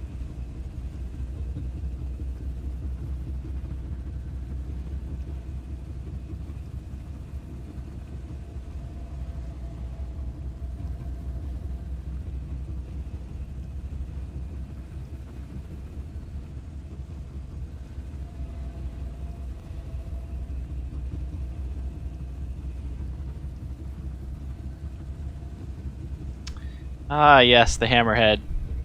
Very good. That's what we needed. Crime stat rose quick with this thing. Real quick. You know, like, this is a crime stat printing machine, is what this thing is. Like, if you're gonna be in this ship, you are a criminal in this ship. There's no way to get around not being a criminal in this ship. So,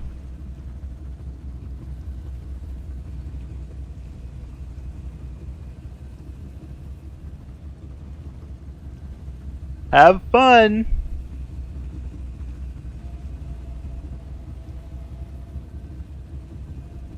Oh, obviously. You know, you just gotta turn off all the comm arrays.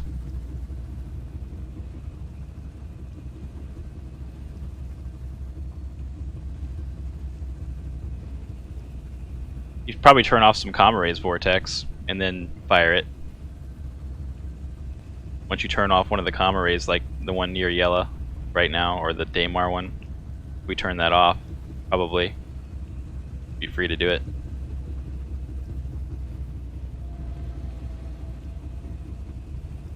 You could turn off a comm array and sit at a comm array with one of these things. That'd probably be pretty fun.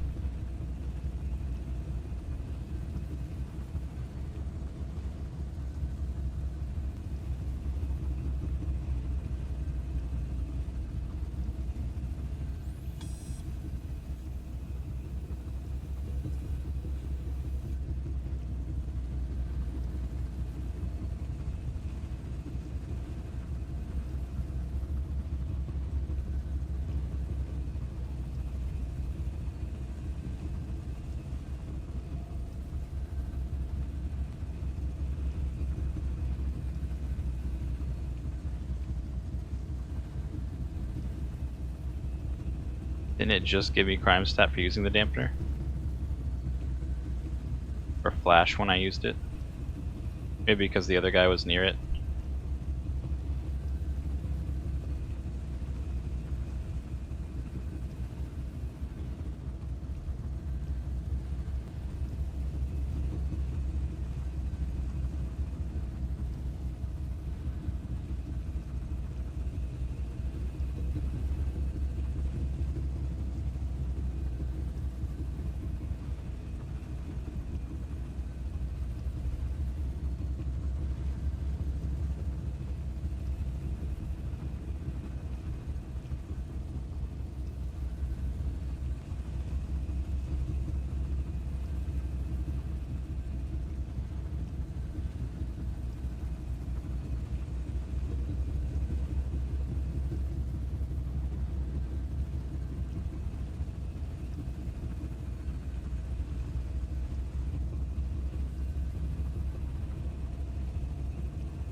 Doesn't look like anybody's coming to Daymar.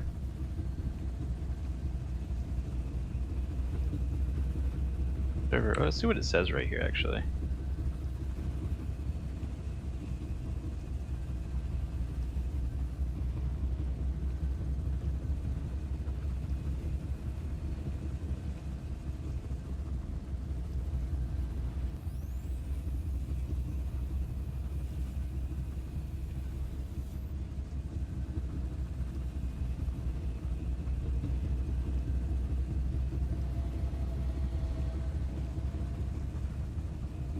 These guys seem to be bugged, not moving.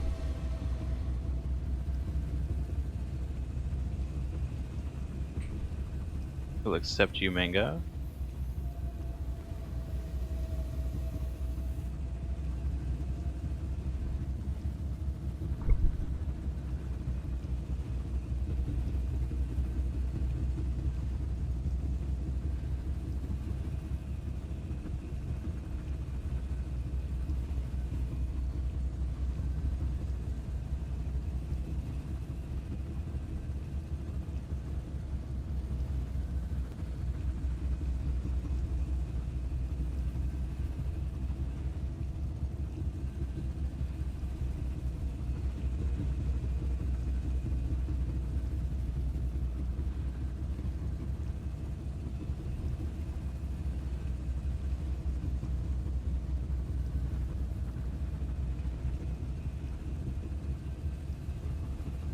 I guess we're just gonna wait for Mango to get here. He'll let us know what's going on.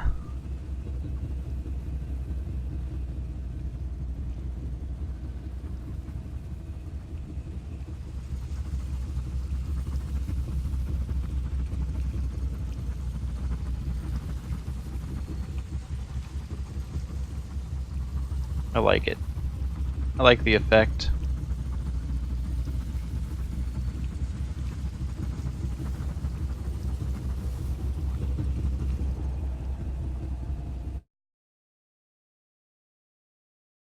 Let's see.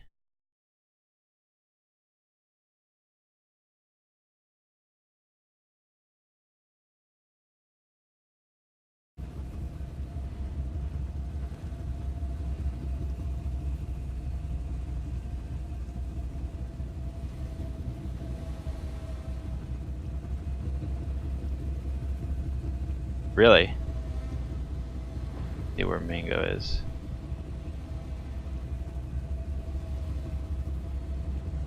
Yeah, I don't even see you on the screen, bro. Let's see. Let's just go to the Hydro ore. See if anybody's there. Anyone play Escape from Tarkov? Quantum drive is now What a on. weird thing to ask in Star Citizen chat.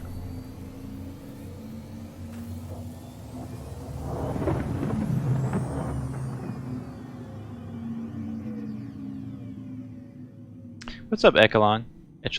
Yeah, I'm back. Just chillin', having some fun, learning this new ship.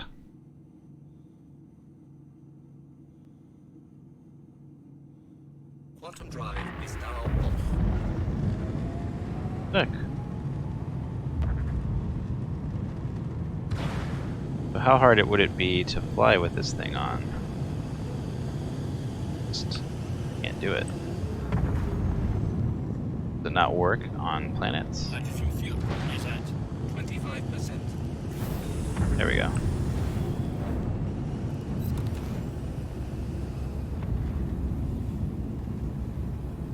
I mean, he can't warp now, right? I mean, we're within 20. If he was trying to warp, that is.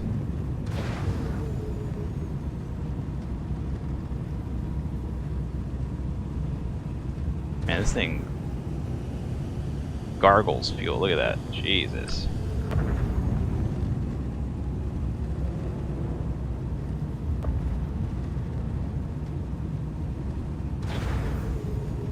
I don't like it. You're not sitting around very long with this thing on, that's for sure.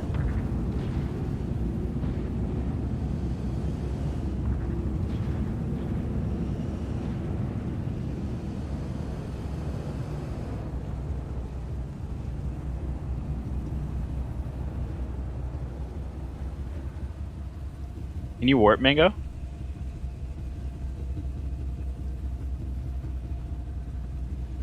Right now, can you warp away? Party members warp? That's what I want to know. Why are your shields off? You can warp right now? Huh.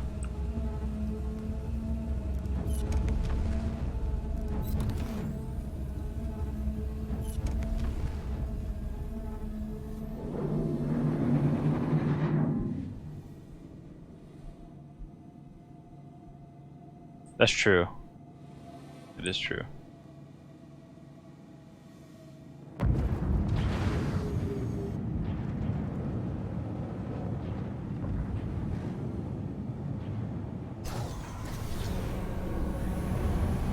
Landing gear deployed. Takeoff complete. Guess we should turn that off, huh? Save some fuel. Landing complete. Takeoff complete. Landing complete. Takeoff complete. Landing. Oh, you're gonna land. Takeoff complete. Landing complete.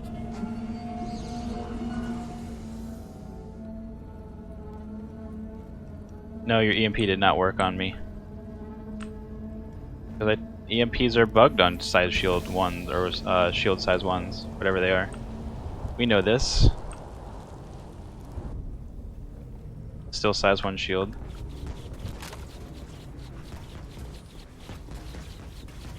Yes, the good sight.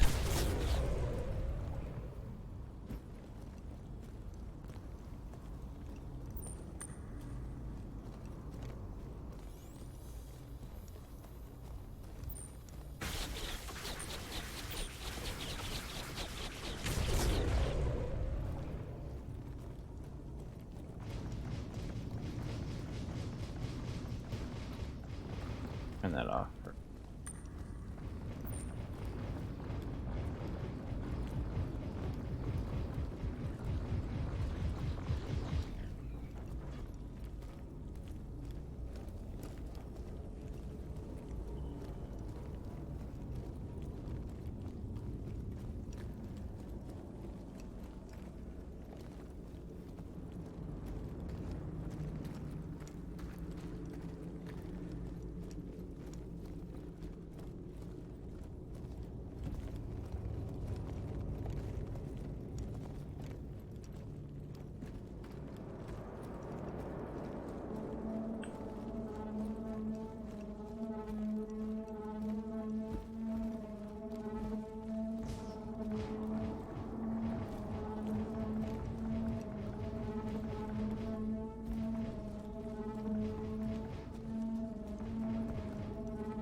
What are you shooting at up there, Bubba?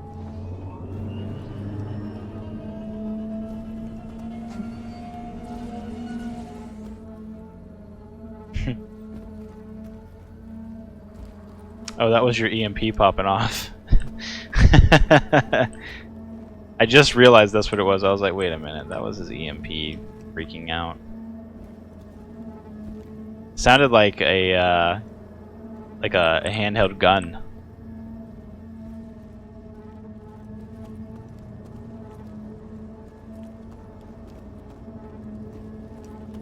There's like a little ledge you can get up.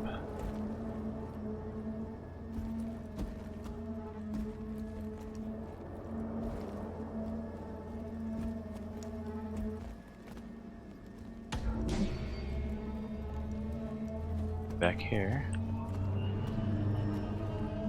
God, that it makes so when you're in a cave, things outside make so much noise.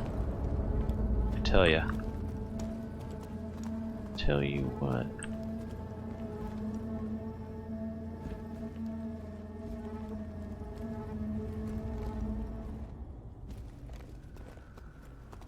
There's the ledge everybody sits on.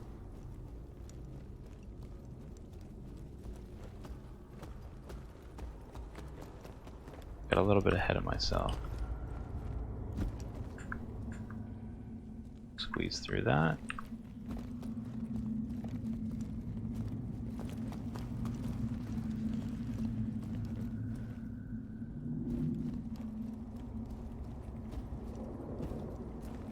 Here. Maybe there's just nobody in here right now.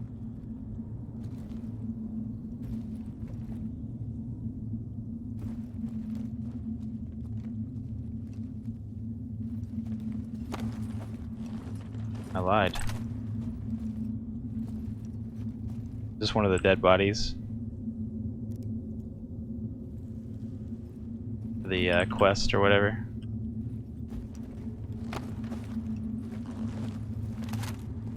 One that's always bugged. Guess they fixed it.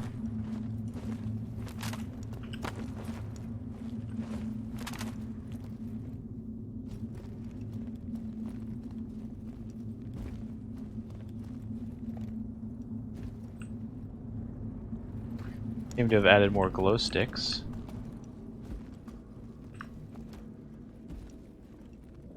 I guess those two people didn't make it.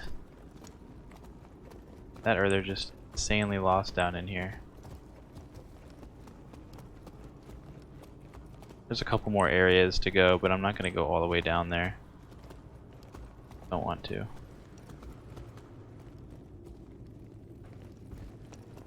I don't see anybody there.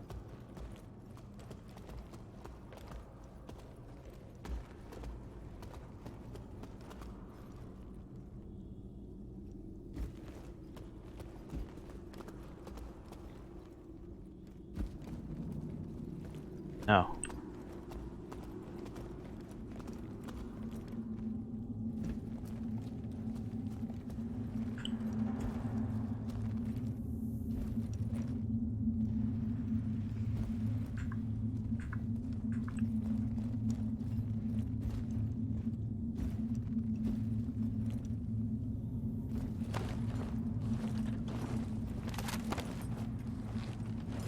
Is the key press thing not working anymore? Maybe it just needs to be like... It was working. Maybe I since Twitch updated or the Steam Labs whatever updated, it's not working anymore. I'll have to probably re-download the latest version.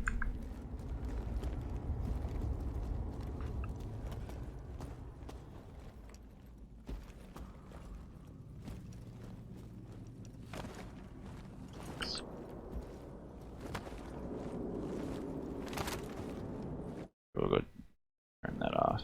See if we can refresh it.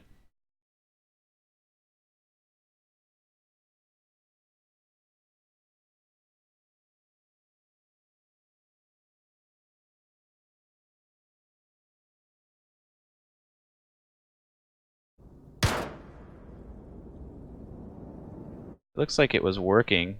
Yeah, it works outside of the game. Wonder why that is. Not working in game though. Very strange.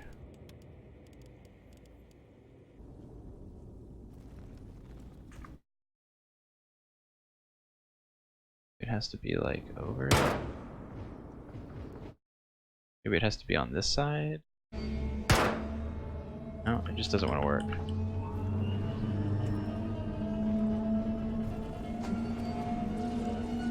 It's very strange. Maybe I need to...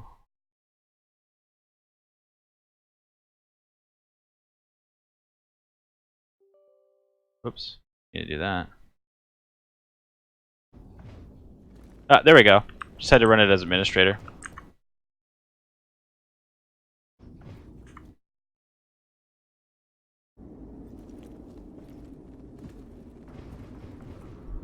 Yeah, it's working now, right? Yeah, we got it. I guess it just needs to be started. I guess it wasn't starting as administrator for some reason. I had it set in the options too, but I guess it doesn't do that anymore for me. That's cool.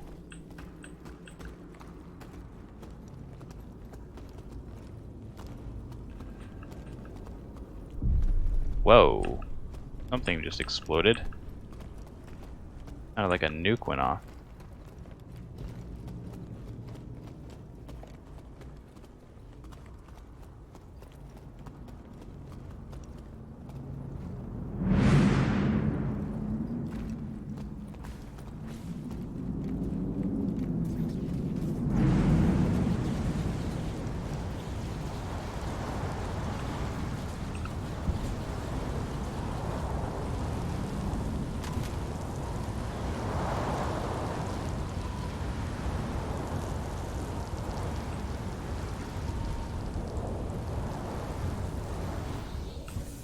Making like a water leak noise.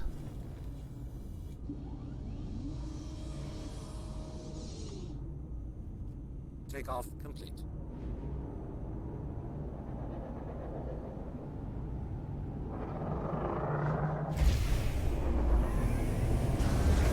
Landing gear raised.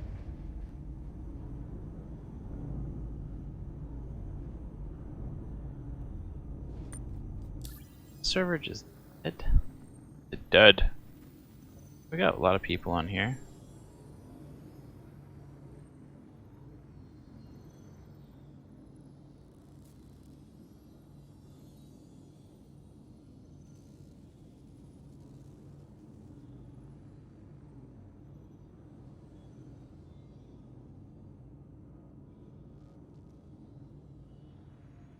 There's like 48, 49 people on this server. Shields damaged. Front shields damaged. Shields max. What's your terminal velocity on this surface? In that, that's one thing I forgot to check about the Sentinel. How low is it? 280? I'm at 407. So that's a thing.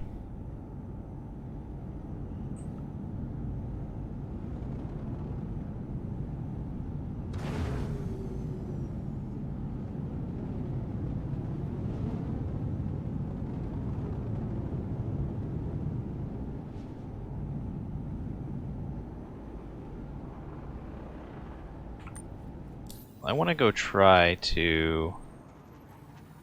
We're just going to set route to that again. I'm going to fly to Port O, then I'm going to fly to Yella and just kind of sit there, I think, with the dampener on. Damaged.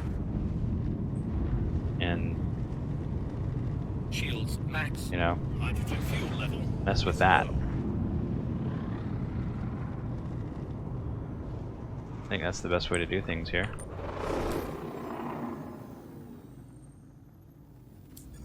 Oh, even set her out.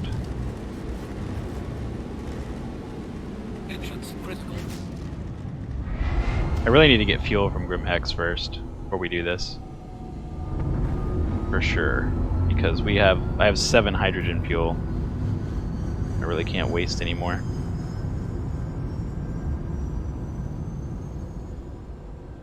Oh, what's up, Corey? See here, I got a bit silly yesterday and was messing around with 4 Salvation Distortion Scatterguns and 2 Gimbaled Mass Drivers on 328. It was pretty damn good. You know, Distortion with Mass Drivers is a really good combo you know, if you have to have, you know, if you have hard points that you can't put the mass drivers on, because mass drivers pen shields anyways, so it's not like you need distortion cannons. Now if you know, have extra hard points where you can't put mass drivers on, like size 1 or size 3, you know, might as well. Not too bad.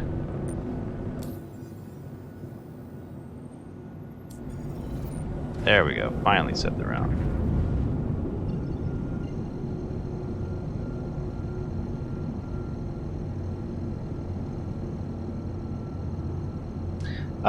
Distortions do okay damage. They're alright. Quantum drive is now on. That was Crusader security Radar weapon. contact. Quantum drive is now off. Of course, Ninetales everywhere. Ninetales is my life right now. Okay, I actually just need to fly to Grimhex right now. Otherwise, we're gonna have issues with fuel.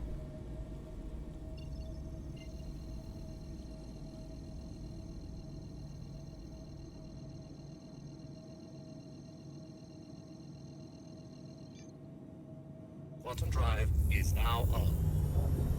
Yeah, that dampener really does take a lot of fuel.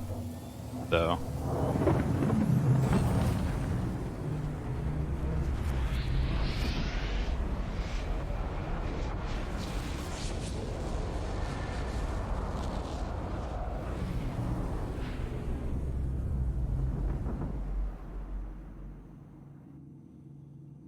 Quantum drive is now off.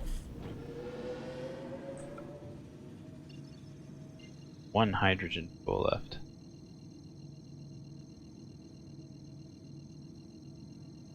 Yeah.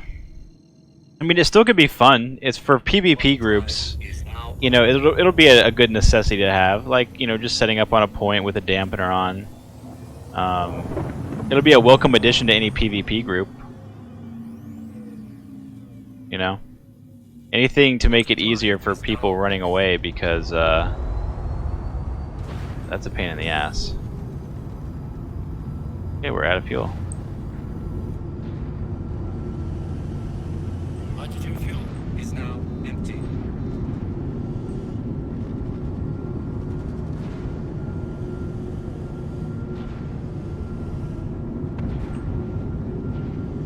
And we seem to have a little bit of hydrogen fuel left.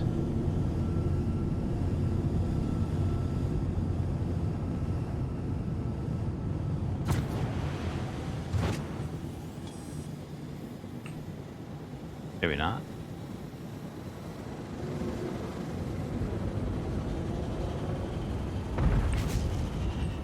No.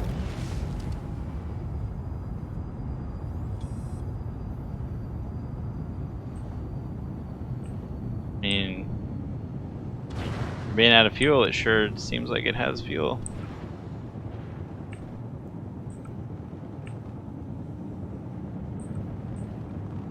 It did get kind of clunky to fly, though. I'm not gonna lie. Oops. Alright. Ah, yes.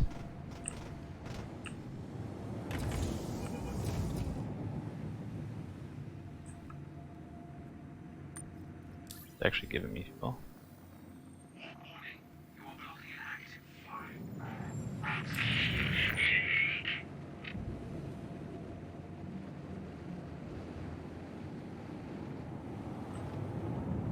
Let's go over to this pad.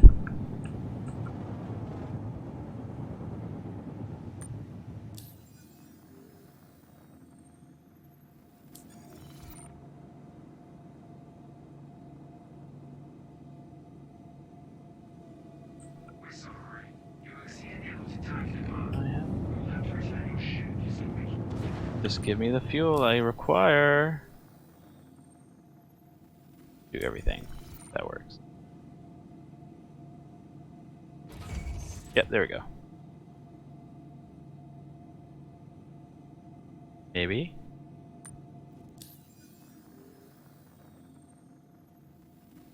Radar contact.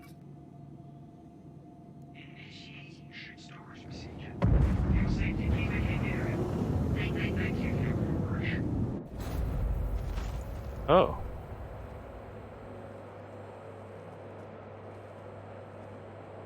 Huh. I don't know what happened there.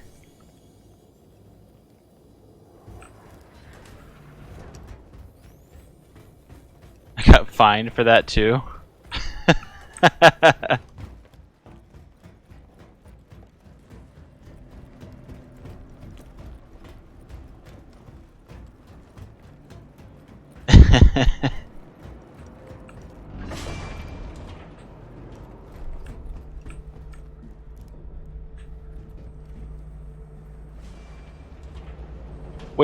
Fluffy, when you have to do when you can't refuel is you just have to like fly back to the pad, and if it still doesn't let you, you switch pads. You have to actually request landing and then do it, and then if it doesn't let you, you do it again, and eventually you'll get a pad, it'll activate it for you, and you can actually do it.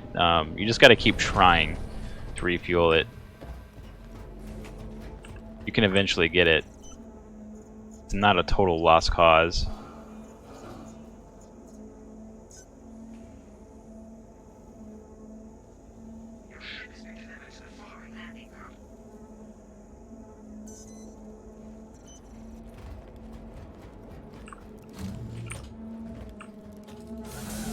I just hear the Sentinel's EMP going off.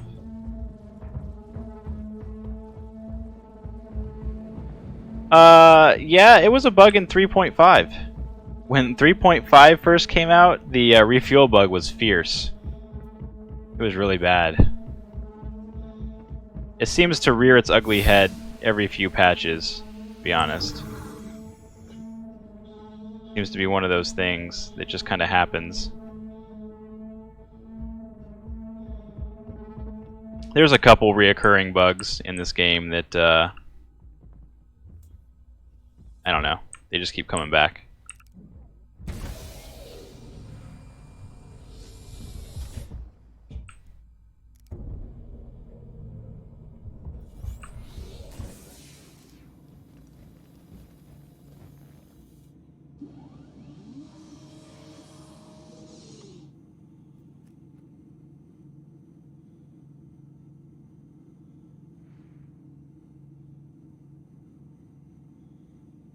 Oh, so it does the thing where you have to like relook at it? Welcome to Robert Space. That's interesting. Enjoy the ride. Mango was saying if you have the QT dampener on in Atmo, then turn it off, it still shows my QT as jammed until I leave Atmo, where then it updates. But it treats the in Atmo QT restriction as your QT dampen, but there does seem to be friendly fire on the QT stuff. So, there you go. We'll repair it. Another thing to do with refueling is to always restock and repair separate from refueling, because I find that like it just sometimes just doesn't activate afterwards. Now we're gonna get hydro. Seems like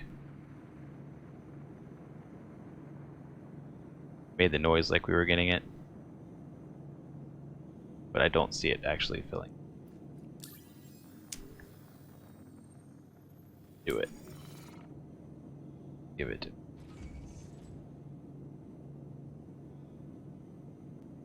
Takeoff complete. So what you do here, we'll take off a little bit above the pad.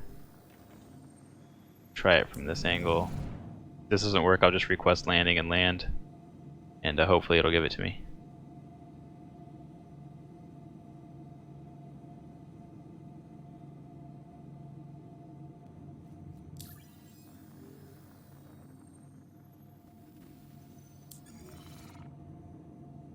You are clear to launch.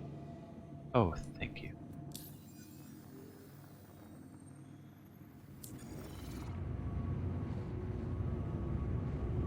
Maybe it's just like a visual bug.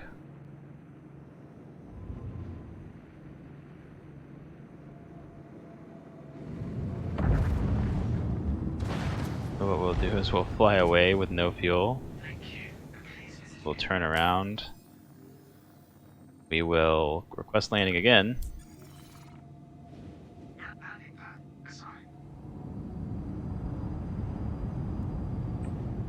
And there we go.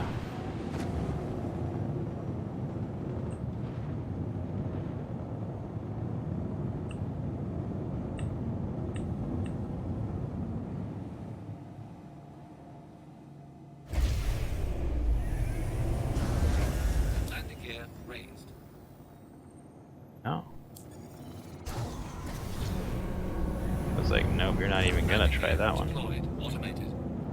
Landing complete. Landing complete. Have a business to say. Nope.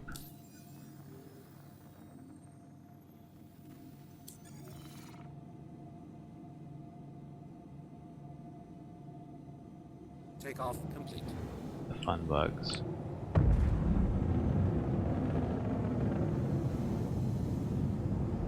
Thank you. Please visit again. We might just have to destroy it to get fuel.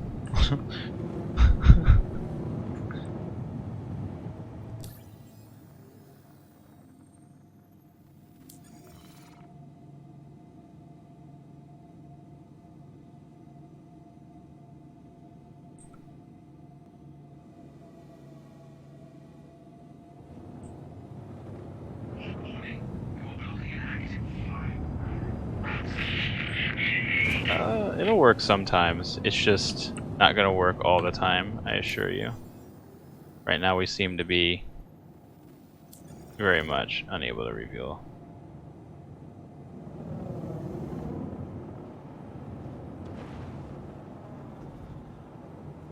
Landing complete. I am out of fuel now. Takeoff complete. We're sorry. Landing. Like it's like nope. Sorry.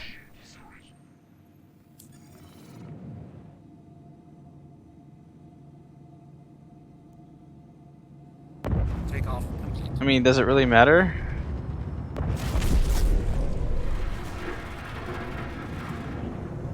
What?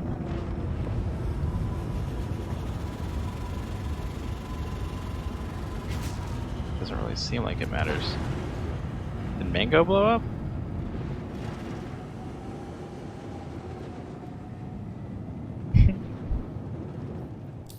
Did I blow you up?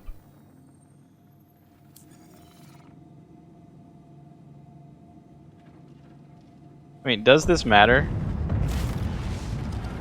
It seems like I have fuel.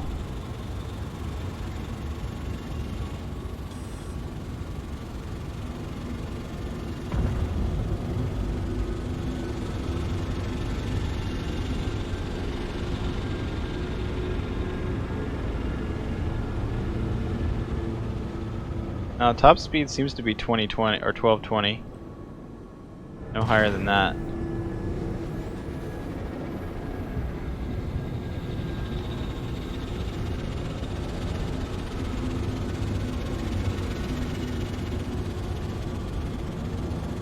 Tell me I need fuel. It definitely slowed it down, I'll say that, but it seems like you can fly a little bit without fuel. Or you couldn't. No, I guess with zero fuel you can just fly like this. Be a little slow. In fact, really slow.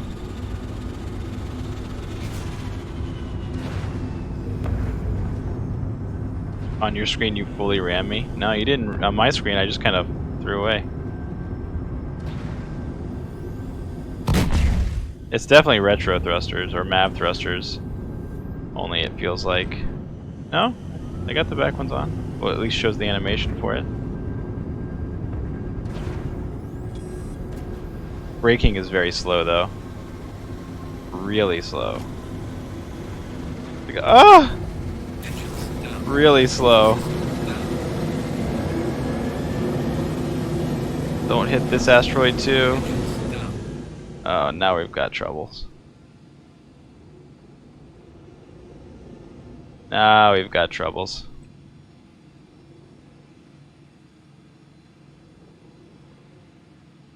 We will stop rolling.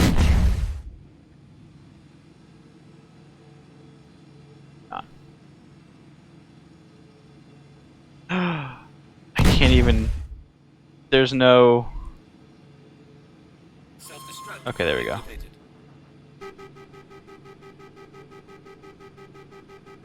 This is the only way to get fuel back, anyways.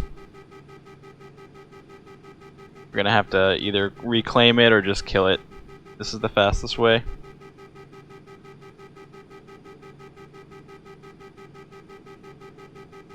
Do random things still kill you in this patch? Yes. Please Yes. evacuate Oh, it takes a long time. What was that, like 20, 30 seconds? Usually small ships like this are like 10.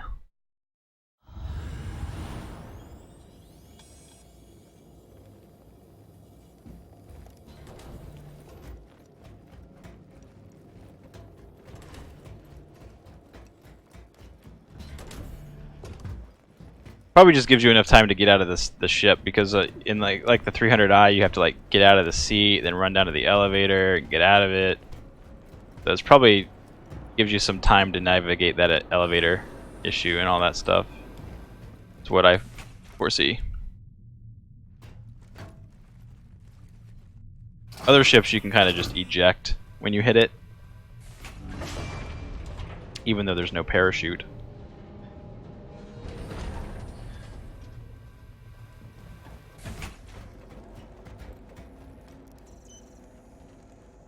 Alright, come back.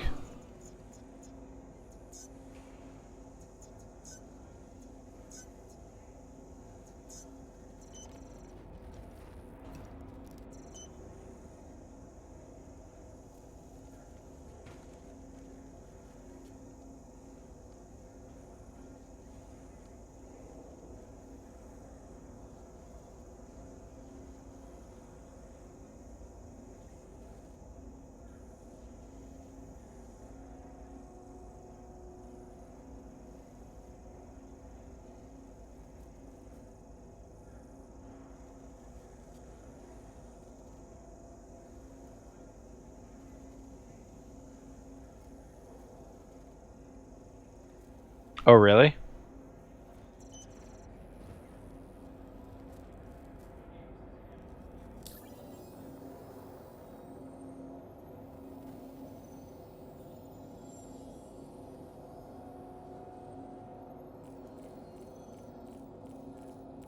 Might just be all the people trying to test stuff, to be honest. The servers, before when I logged on, like there was a massive 30k where you got like the bad token issue and all that. But before that, the servers were running so slow. People were getting like 25 frames. When you got out of the bed, you know, it lagged you back into bed, where you'd get out of bed like 3 different times before it actually like let you get out of bed. So it's, I don't know. It's it seems to be one of those things.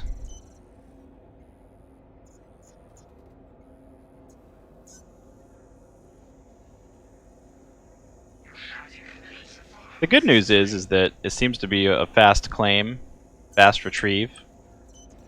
The ship overall isn't that bad. I don't know if it's worth, you know, $200 or in excess of, but I guess it'll be a welcomed addition to any, you know, PvP environment or org that needs to stop somebody from warping, because it's very easy to just warp away from people. This will at least hinder that a little bit. I don't know if pulling people out of warp is going to be all that great, just because you can use the dampener. And yeah. I'm sure this guy wants to get in, have some fun. Hurt our leg.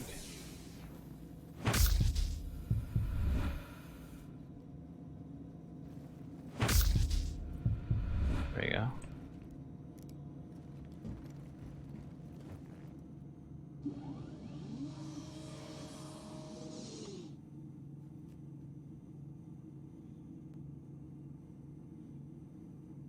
Welcome to Robert Space Industries. Enjoy the ride. System check. Enjoy the ride. Takeoff complete.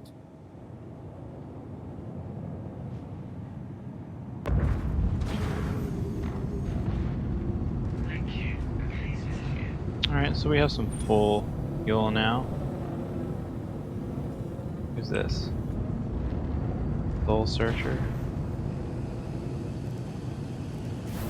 I guess I'm not going to be able to do anything to him because we're in the exclusion zone. Let's see if we can get out of the exclusion zone.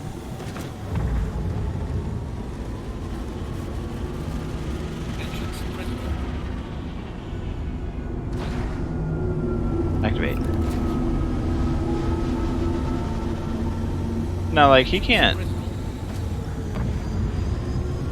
warp, right? Engines critical.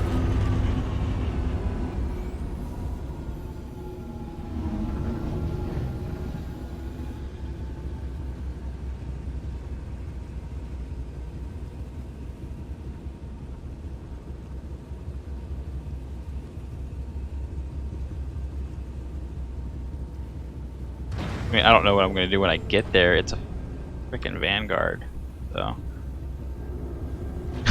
But we can prevent him from warping, I guess.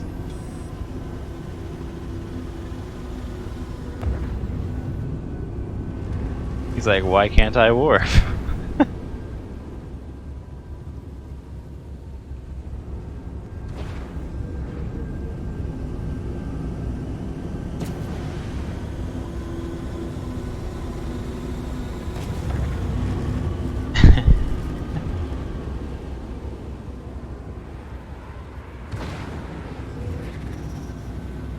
Hey, come back.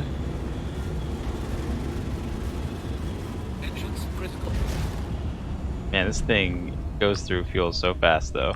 We're already at 90%. Engines critical.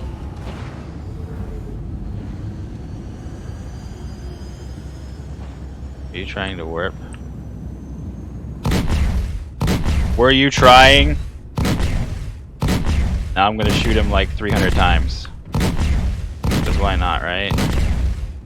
He's probably just gonna fire missiles at me, and that'll be that. He's gonna shoot. Oh, a little shooting match. Usually Vanguard pilots are like, okay, click, click, click, click.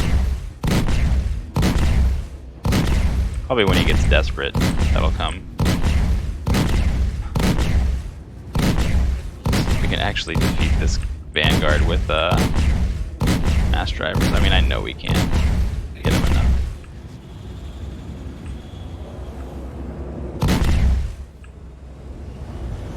Engines critical.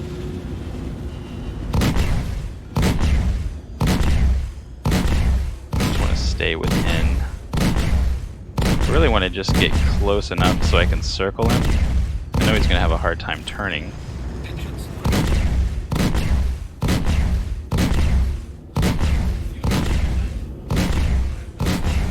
I also can't check his HP like I want to. Usually I would just scan him and check his HP as I'm doing this. But if I do that, I guess I could turn it off. I guess he's not trying to warp away, huh?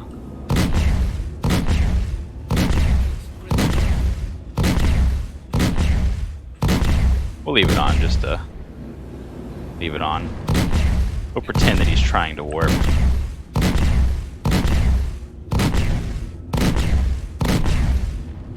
Why not, right?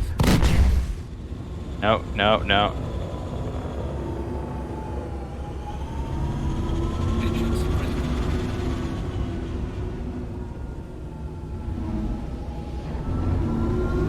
Engines critical. Can't leave. Yeah, we're overheating so much. Just trying to get to max speed. Okay, there we go. We're max speed now. You can't leave me. Not gonna let you.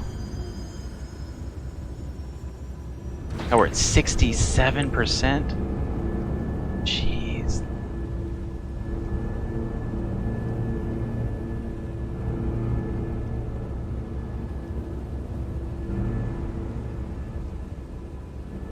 Oh, he warped.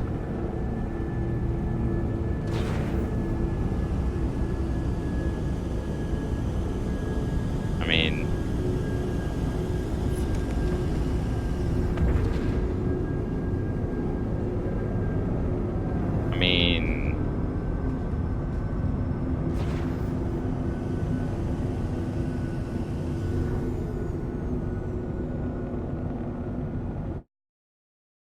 This does say 20K, right?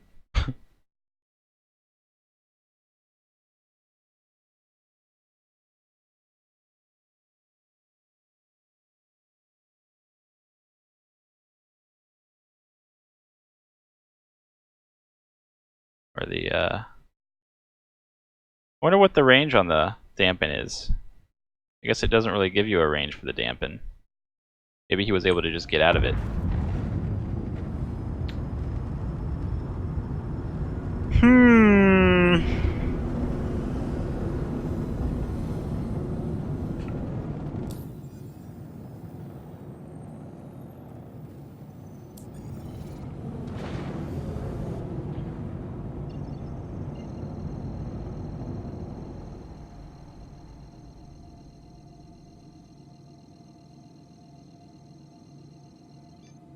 You're right. It could be insane. It could be like 5K. Landing gear ready. It seemed he warped away when he was at like 8,000, right? So, I mean, it could be around 5K the dampen, which I mean, I don't know. It's not the best. Maybe it's only 10K.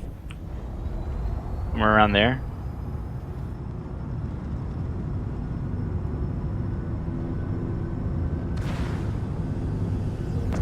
Interesting.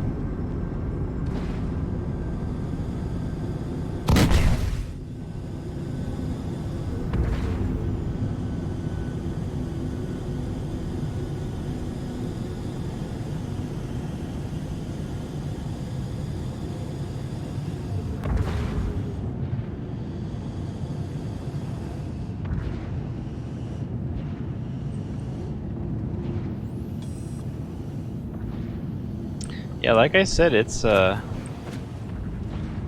interesting, this ship.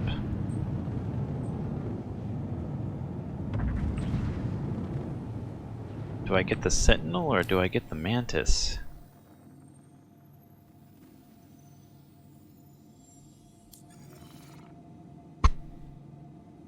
Give me fuel. Yes!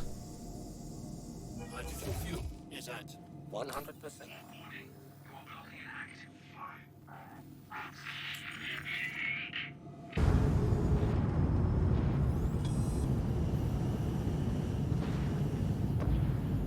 Nah, TF 1967, it is 2 hard points instead of 3. So, not quite the same loadout as the Arrow. Not quite.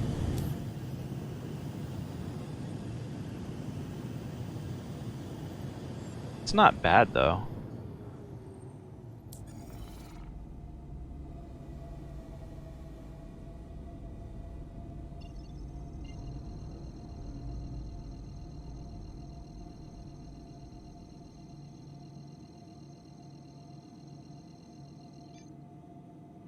Quantum drive is now on. You can still get things done with it. We had some Mantis on Mantis PvP earlier.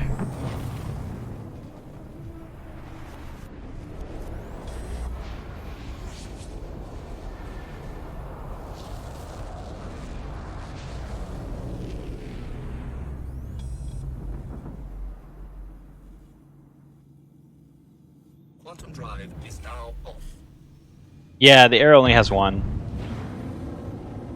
That was a good change, though. Not a bad change at all.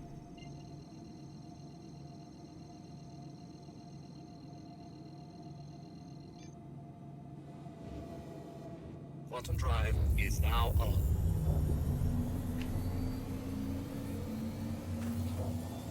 With a little upgrading, this ship gets a lot better, that's for sure. Definitely gonna need to upgrade some stuff, though.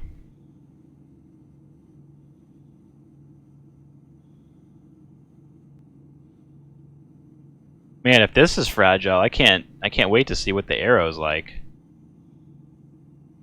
If this feels fragile with that many shields, you know?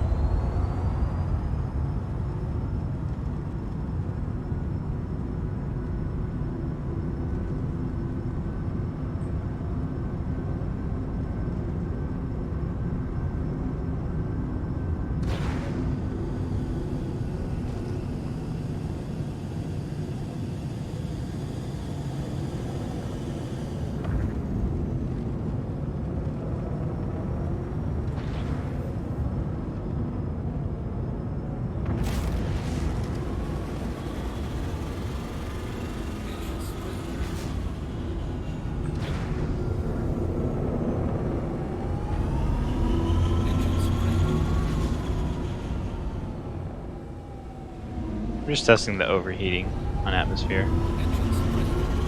It does overheat very quickly. I wonder if I turned this off, would it overheat quick? No. No. Yes. Yes it would. Jeez, this thing in atmosphere is not good. Engines critical. I mean, there's no afterburner usage.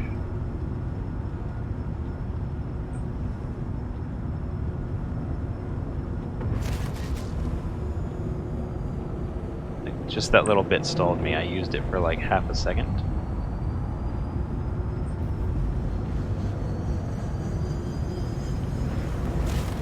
At least it can turn. It's not like the Raven where it like throws you around. But the stalling is out of control. Can we just prevent that a little bit? Maybe that. Engines critical. No. Definitely the heat. Engines critical.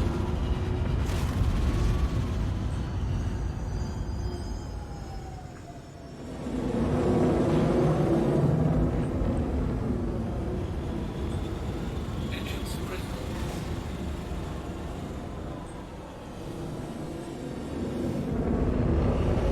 Engines critical.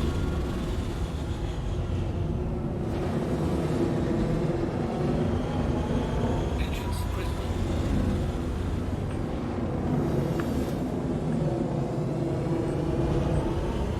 critical. Definitely no Gladius, that's for sure. Definitely not The Gladius. But it's no Raven either, so I guess it's good and bad. Because I mean, if you want to see bad, you fly the Raven in atmosphere. If you want to see good, you fly the Gladius. This is just somewhere kind of in between because of all the overheating. The overheating is quite absurd, though. Like, I can't believe it overheats. Like, you push afterburner like once for like a half a second. It's like, nope, Engines critical. overheated. Like, atmosphere chasing is going to be a liability. Oops, totally got a little close there. System down. Alright, maybe if I, you know what, let's test that. I want to get rid of both weapons, or both engines, that way, because like if you did it on the Banu, it got really fast when you lost wings, you know? Let's just scrape this one on the ground. Come here. Just die, wing. Die. Oh, there's a nice rock. Hello, nice rock. You help me out here? No? Not what I wanted to hit. No? Maybe I can just back into it. Oof. I am losing a little bit of roll ability. Maybe this is not the best decision. Just knock it off for me. Gonna just knock this off.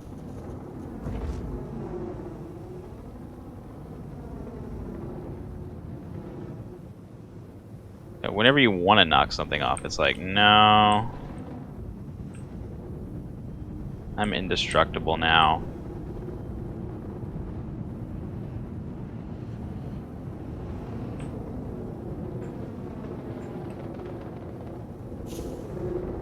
I'm gonna ram it down in there. Here again. Yeah, we have lost control.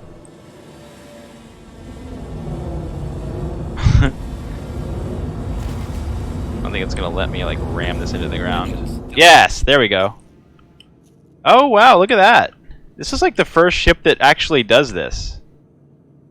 See, I knew there was something wrong. Or something different about this, because like now, we have no engines. And I cannot fly this ship. Like usually the other ships, when they lose engines and stuff, you can still fly them. But not this one. Not this one.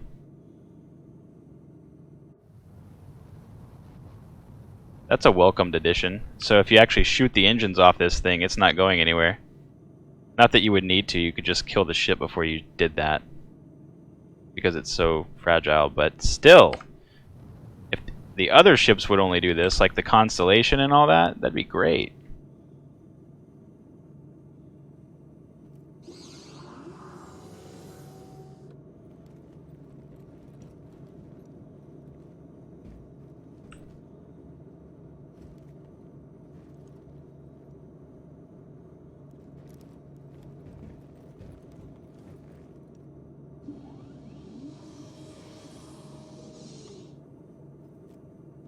Flare selected. Shields are off.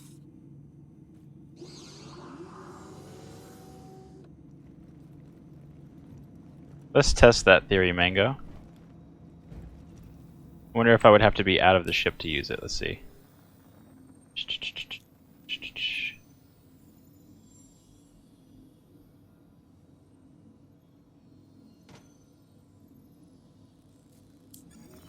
I'd be inside.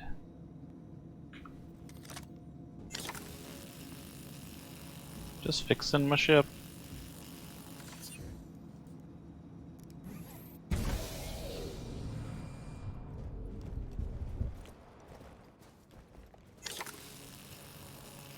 Doing a little fixing.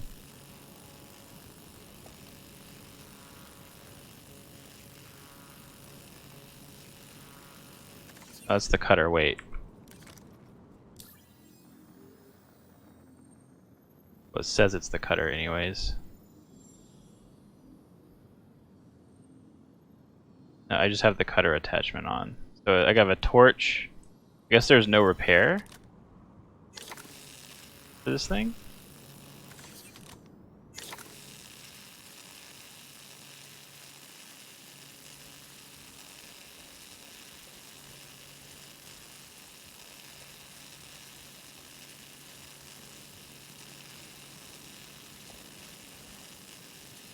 This thing has seen better days.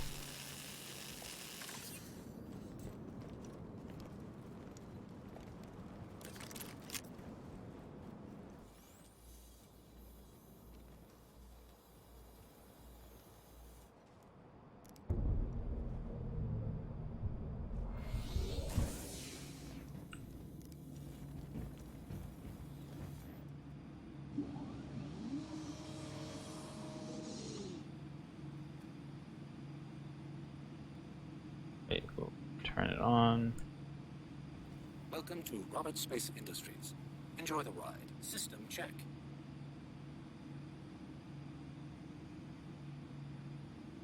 What's up, Kaiser Kurt? We're just self-destructing right now. So that's cool. I like the fact that you can shoot the engines off and it actually stops. I was always wondering when that was going to be a thing. Maybe it's like that on other ships right now. Maybe you can do this to the Cutlass and, you know, the Evacuate ship. Constellation, things like that.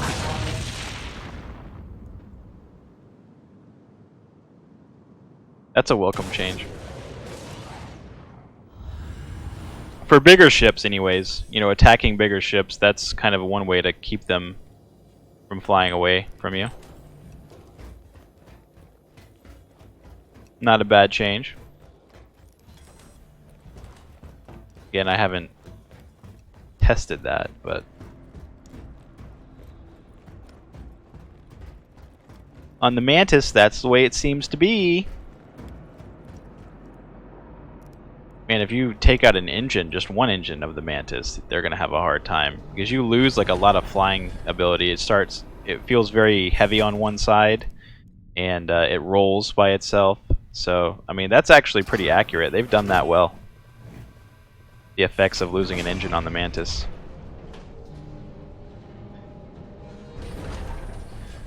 Now they just need to make sure all ships do that.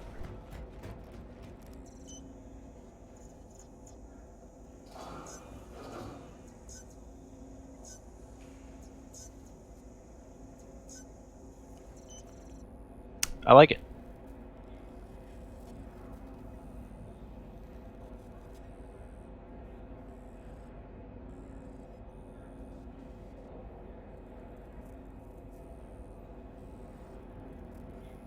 Chad is fighting about fighter kids.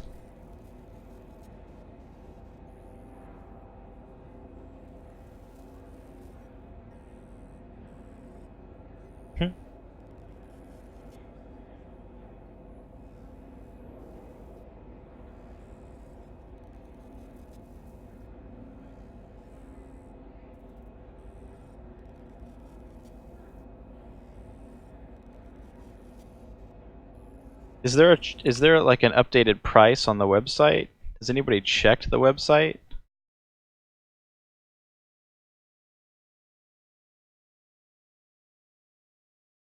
for this ship?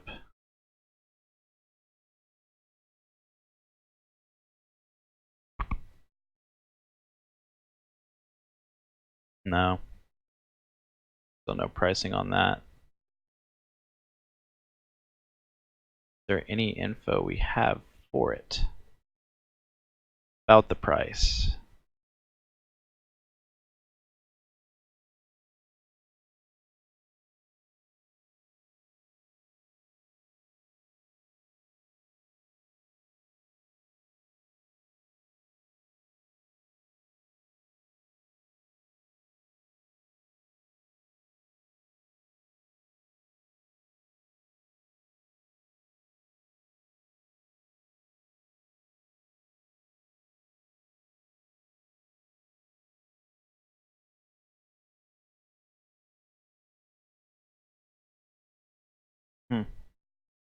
Still no info on the price. At least not that I could see.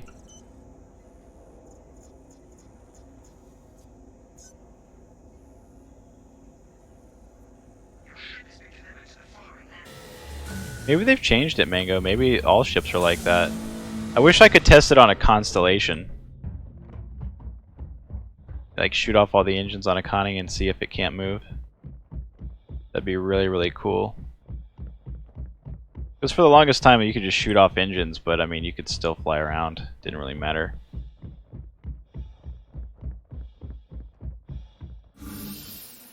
Imagine if that worked on the Hawk. You'd have to shoot it like twice and then it couldn't move anymore.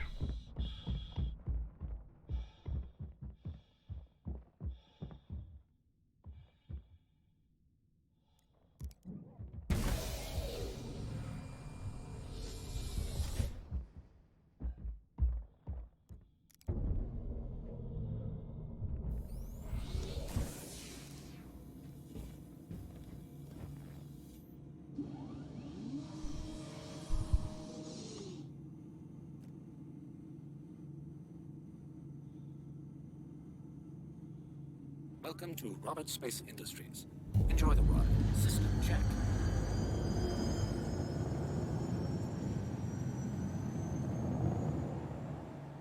Thank you. Please visit again. There's a Valkyrie. You could shoot it. Shoot those engines. See, there we go, sub-target engines.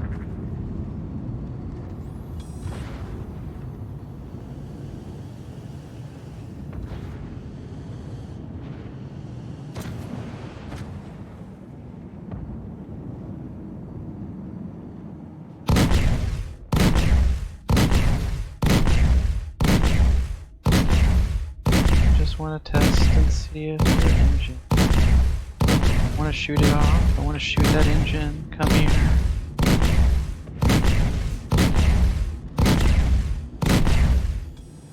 No, come back. I want to shoot your engine. Oh! Okay. Okay. You wanted to run into a rock. That's okay too.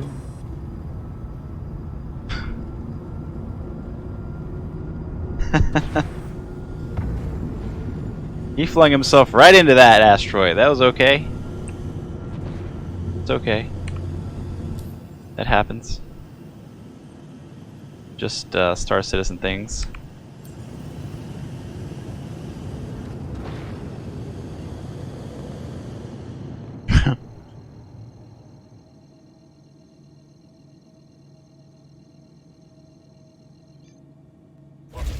Instantly kicked from the org. Landing gear. How dare you?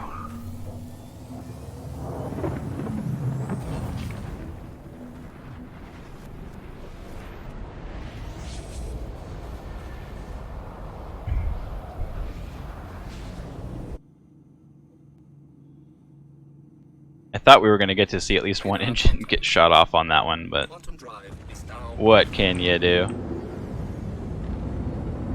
Harbinger just kind of chilling out there. What are you? What are you? We got two people chasing each other, it looks like. And Harbingers. Fun. Lots of fun. Let us,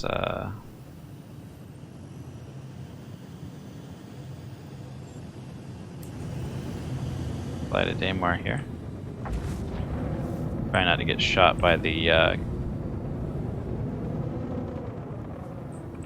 cannons here. I just want to leave, like, in the middle of Porto.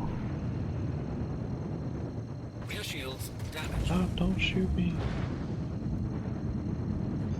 Shields max. Quantum drive is now on.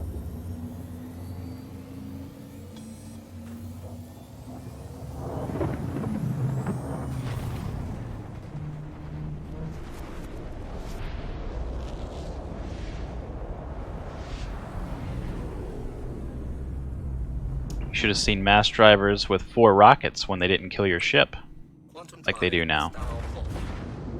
On the Gladius, that was the way. God, that ripped people apart.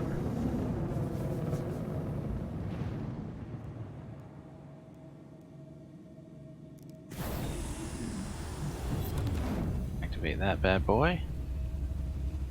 Now we wait.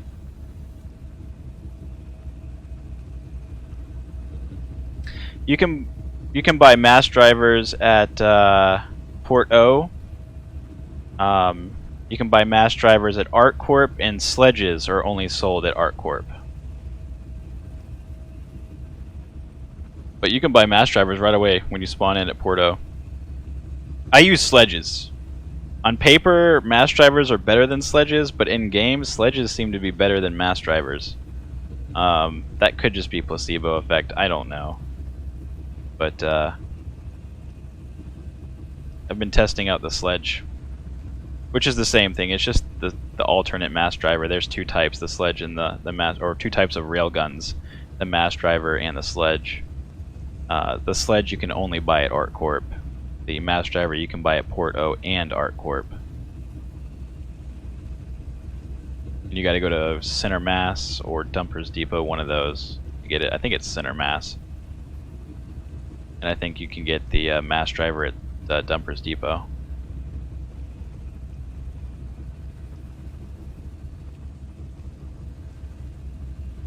If I remember correctly.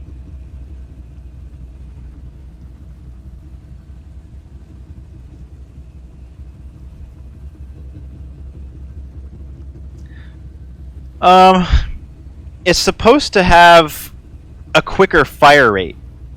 DP. On paper, the Tiger Strikes they shoot faster. They have more RPM than the Mantis does. It's like 50 more or something like that. So it's got that going for them. I still can't get size 2 Tiger Strikes. Size 2 Tiger Strikes you can buy all day. I tried it in this patch and they didn't give them to me, which is super fun. That's been bugged since like 3.5.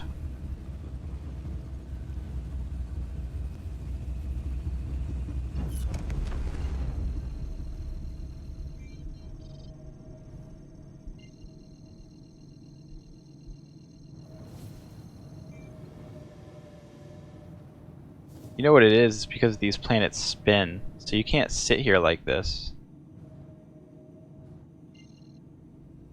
Or whatever, the orbiting and all that shit. So if I sit here long enough,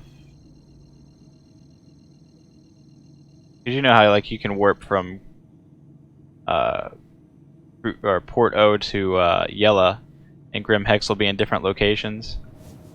Quantum drive is It'll be like now over there, or sometimes it'll be over there that way. Sometimes you'll have to warp to an OM.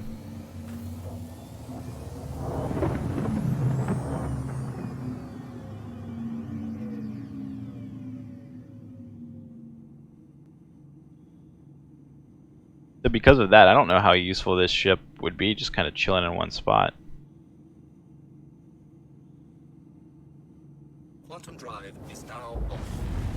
When it's all said and done, they might have to make the quantums bigger. Like the pool. Who knows?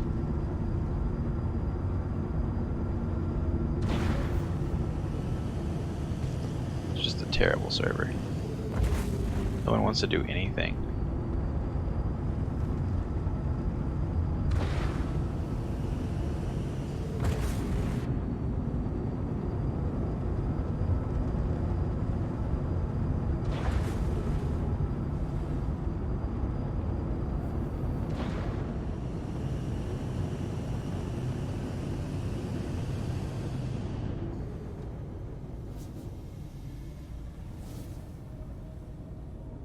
I like the Mantis flight model. I don't like it.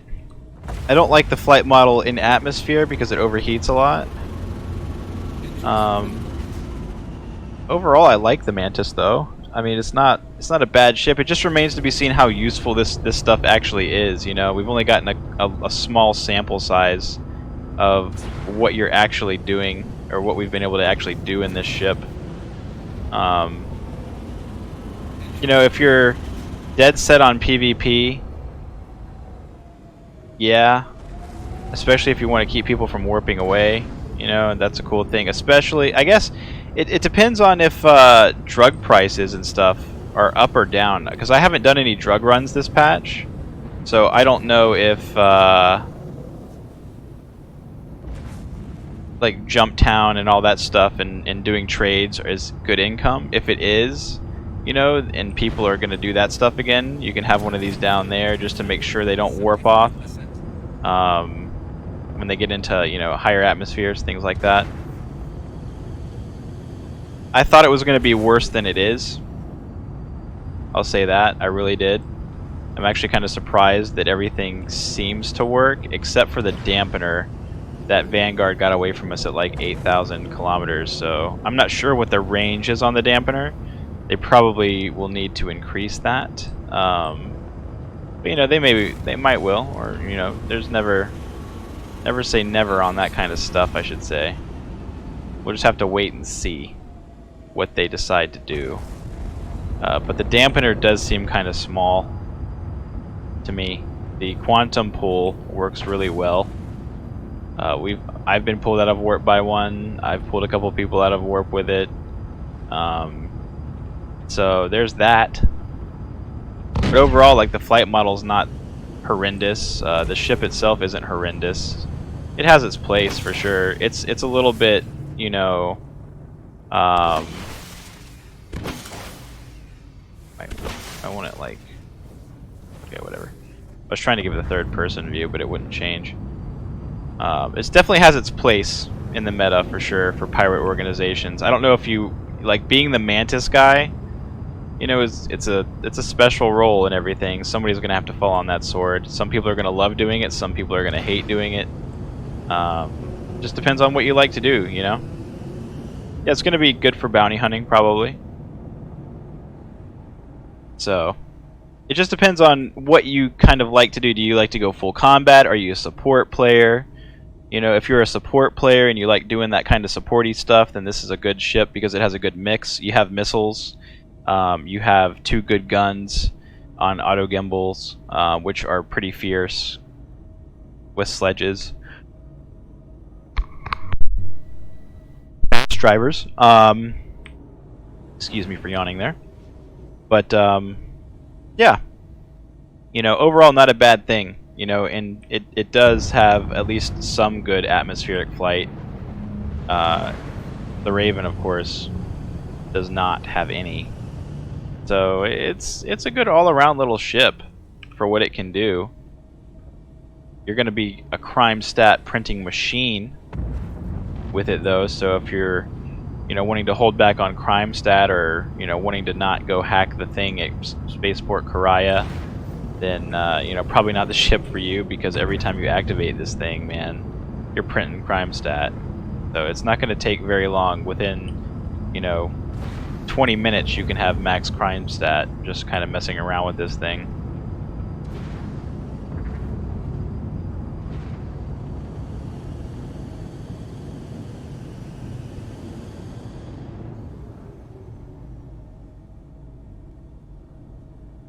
Yeah, I think it's going to be a key. Yeah, like Mango said, if you're not great at combat and you want to, provide some kind of addition to a fleet, and you think that I really don't know why anybody would be bad at combat in this meta though. I mean, all you got to do is add some gimbals and turn on this little fucking thing right here. As long as you have dotted lines around your crosshair, it's really hard to be bad at combat. It really is. Like, it's so easy to keep a ship within these dotted lines, or a pip. So I don't know, like, I don't know if bad at combat in this meta is a thing, but if there is such a thing, then yeah, just grab a Mantis, grab an EMP ship, go to town, do little supporty things. But the Mantis is going to be a welcomed addition. I know I would like one. Like, if I wasn't flying one and somebody was like, hey, do you want me to bring a Mantis over there? I'd be like, yeah, absolutely. Can't hurt. If they had a Sentinel and a Mantis, I don't know. It could go both ways, really. It could go both ways.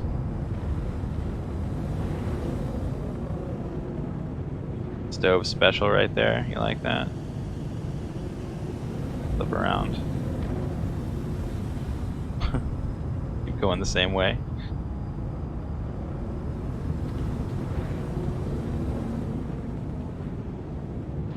Hydrogen fuel is at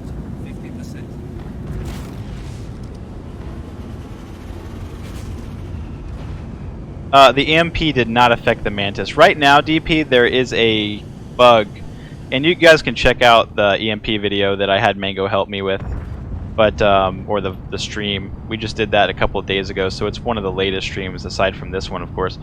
But size 1 ships shrugged off every EMP we threw at it. We threw, Warlock, Sentinel, and Raven EMPs at them, and they just didn't care. If you have a size 1 shield on your ship, or it just seemed like that was immunity from EMP.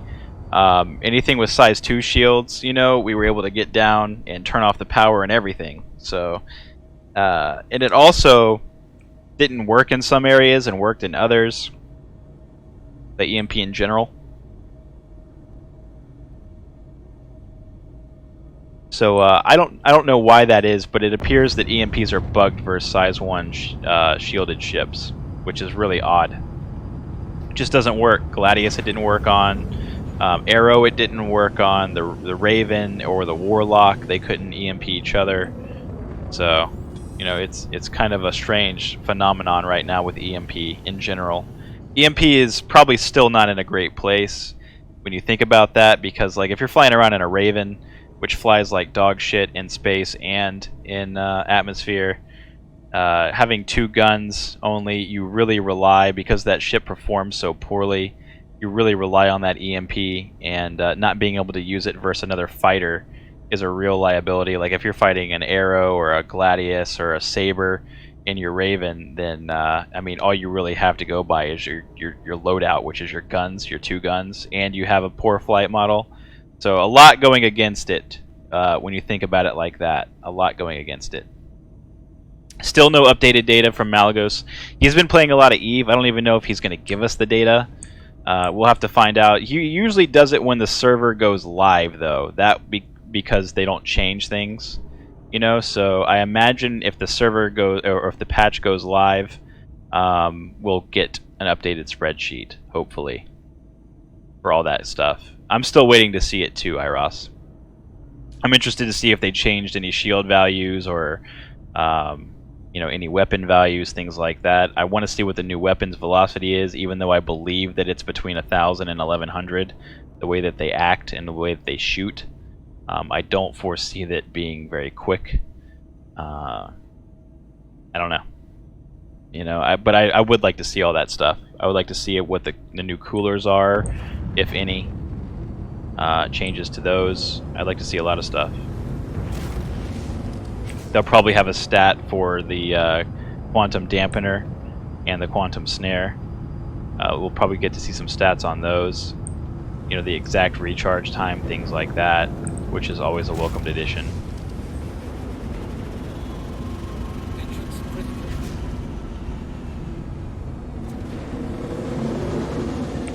See, like if I were to try to turn there in the Raven would just like snap back. It wouldn't allow me to turn. So this ship at least has some kind of flight model that's attached to it that's pretty decent. I will say that it's just a little bit weird in atmosphere, the way the overheats and stuff like that work. You can stall out and overheat real fast in this. There it is. There's the stall right there. Engine's critical. You're gonna have to be careful about this in atmosphere. Seems to want to overheat a lot, especially in these dense atmospheres where you have very low terminal velocity.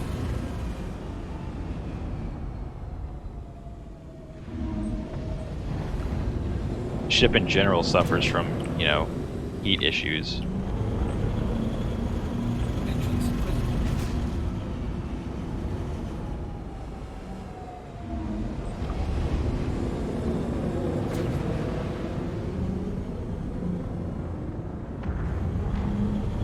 I always wanted to just throw the ship into the ground.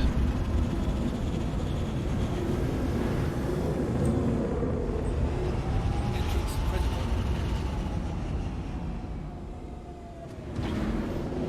Yeah, overall not too bad of a ship. I cannot believe nobody has come to Bountiful, or not Bountiful, but the mine over here. That's crazy.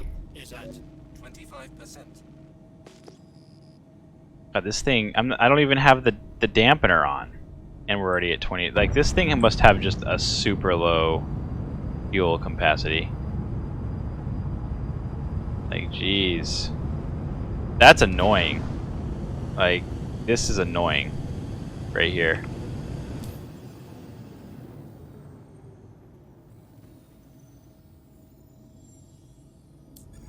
If I had one complaint about this ship, it would be the fuel size and usage.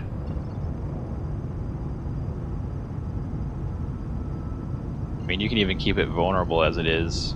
I don't really mind that. But the fuel consumption is out of control. Quantum drive is now Out of control.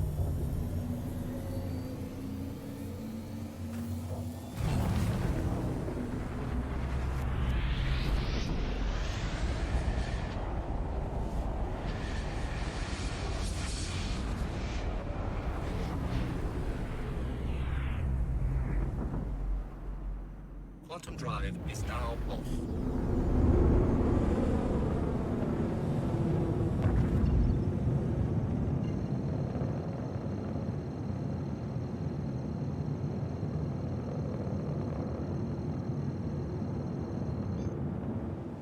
Quantum drive is now on.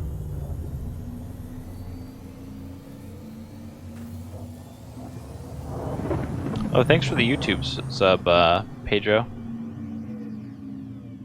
Appreciate that. Quantum drive is now off. Didn't see that before, I apologize.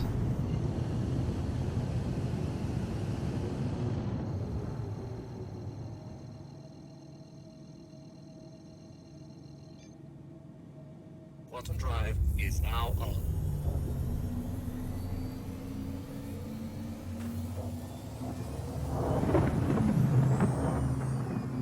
Should I even make a post about it on Spectrum?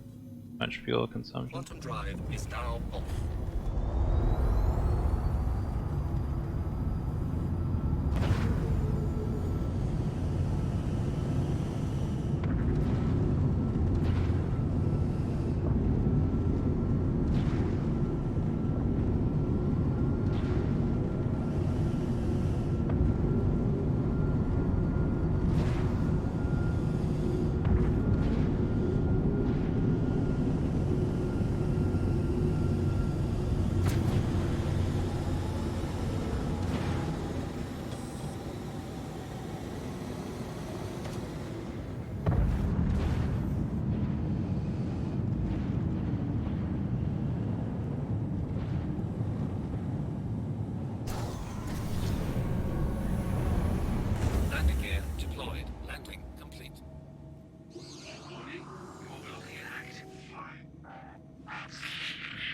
Yeah, that's the Mantis.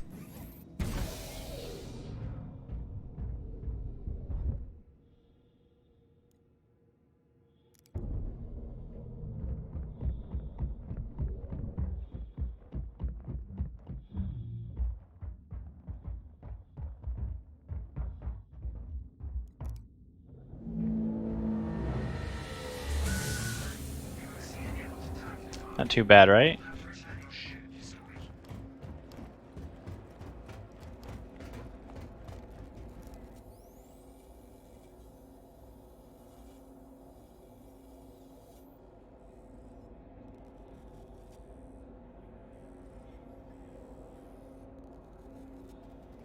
We'll definitely do some more testing with it. For sure. Because I want to test the dampener size. That's one thing I need to test, is to see the size of the dampener. I mean, if you can just fly 5K or 8K away from me and then warp away, with the fuel consumption that it has, I don't know. It's like chasing somebody and using the dampener at the same time. I mean, you can literally watch the fuel tick down in real time very quickly. So, yeah, that's an issue. But the quantum pool works great. We know that. The heat, you know, leaves a little bit desired with the stock weapons. You really can't use it. Very fragile. Decent loadout with missiles and 2 hard points. Is it worth $200? I don't know. I guess everybody's theory is, well,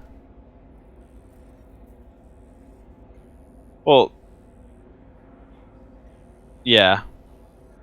One's just called Mass Driver. Star Cruiser. That's all it is. See if we can... Right, like the Strife Mass Driver and the Sledge. I just call them railguns because that's what they are. They are mass drivers, but I mean, really, they're just railguns.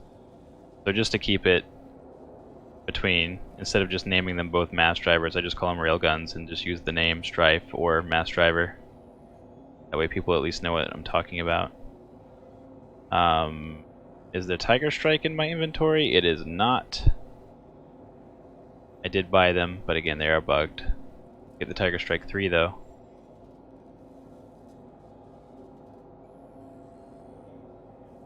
I am Sleeping Servant. I'm in Evo.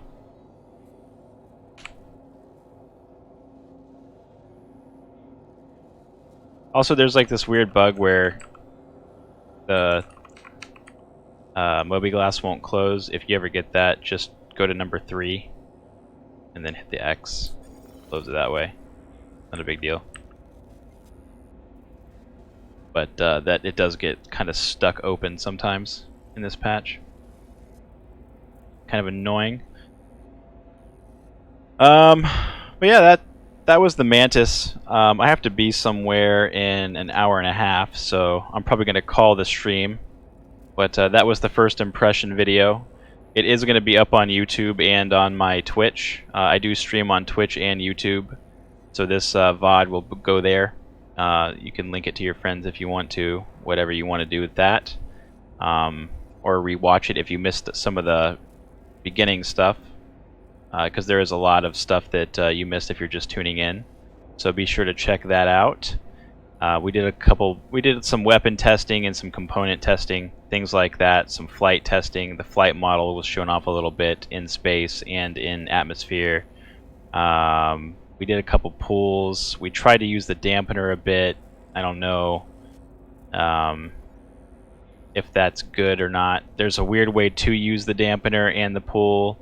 The pull you can set to a key, but the dampener itself you have to turn on using F and looking down at one of the screens and clicking the button. So it's kind of finicky on that. If you do use the quantum pull, You have to let it go through a cooldown of like 2 to 3 minutes before you can use the dampener. So, you know, having 2 Mantises with you, one on dampen, one on pull, if you're going to do that type of thing, is pretty cool. Otherwise, you can just set up at a exit point from warp, from like, you know, warping from port O to yellow, and just kind of waiting at the yellow point and turn on the dampener. So when people arrive, they can't warp away immediately. Probably pretty good. So. Oh, you got a new monitor, Mango? That's nice. Very nice. I need a new monitor. I'm getting some like weird screen bleed. I don't know if you guys can actually see it on stream or not, or if it's just me that only sees this, but man, like up here on the top screen, I'm getting some funky stuff going on. No problem, Mango. You know, we'll have to test it later on, man. When I get home tonight around like 10:30 p.m. Eastern time, if you're on, we'll test the dampener size or distance and all that stuff. We'll not party up. You know, we'll meet up and then we'll disband the party and try to check it out, see what you can warp away, what distances, all that stuff. It could be bugged for all we know. It couldn't, you know, it could supposed to be working at 20,000, but that Vanguard did warp away from us at around 8,000. So we'll have to do some more testing on that. But first impressions, not a bad ship. Probably going to be a decent ship. The only thing I have reservations about are the dampening size and the fuel consumption so far. That is really, really massive. The fuel consumption especially kind of worries me on the ship. And with the fuel repair bug that's in game right now, that's kind of aggravating. So, you know, you got to watch out for that. And that's kind of my thoughts at the moment on the Mantis. So we'll pick up where we left off tonight. I'll probably be streaming around 10:30. Hopefully Mango will be around to help, and we can get some more testing with this ship and test the dampener out, because we still need to do that. Maybe we'll try to set up and have some, you know, PvP scenarios where we actually set up, you know, with a Sentinel and a Mantis and try to just snag people. We'll see how well that works. Maybe we'll get some good PvP out of it, and yeah, we'll go from there. Hopefully we'll show out some more stuff with this bad boy. But until then, I am going to end the stream, so I'm going to put some 07s in chat for my boys here. Thank you guys for coming. Really appreciate you guys on Twitch and on YouTube for watching and sticking around. Yeah, we'll be back at 10:30 tonight. We'll do some more. All right? See you guys.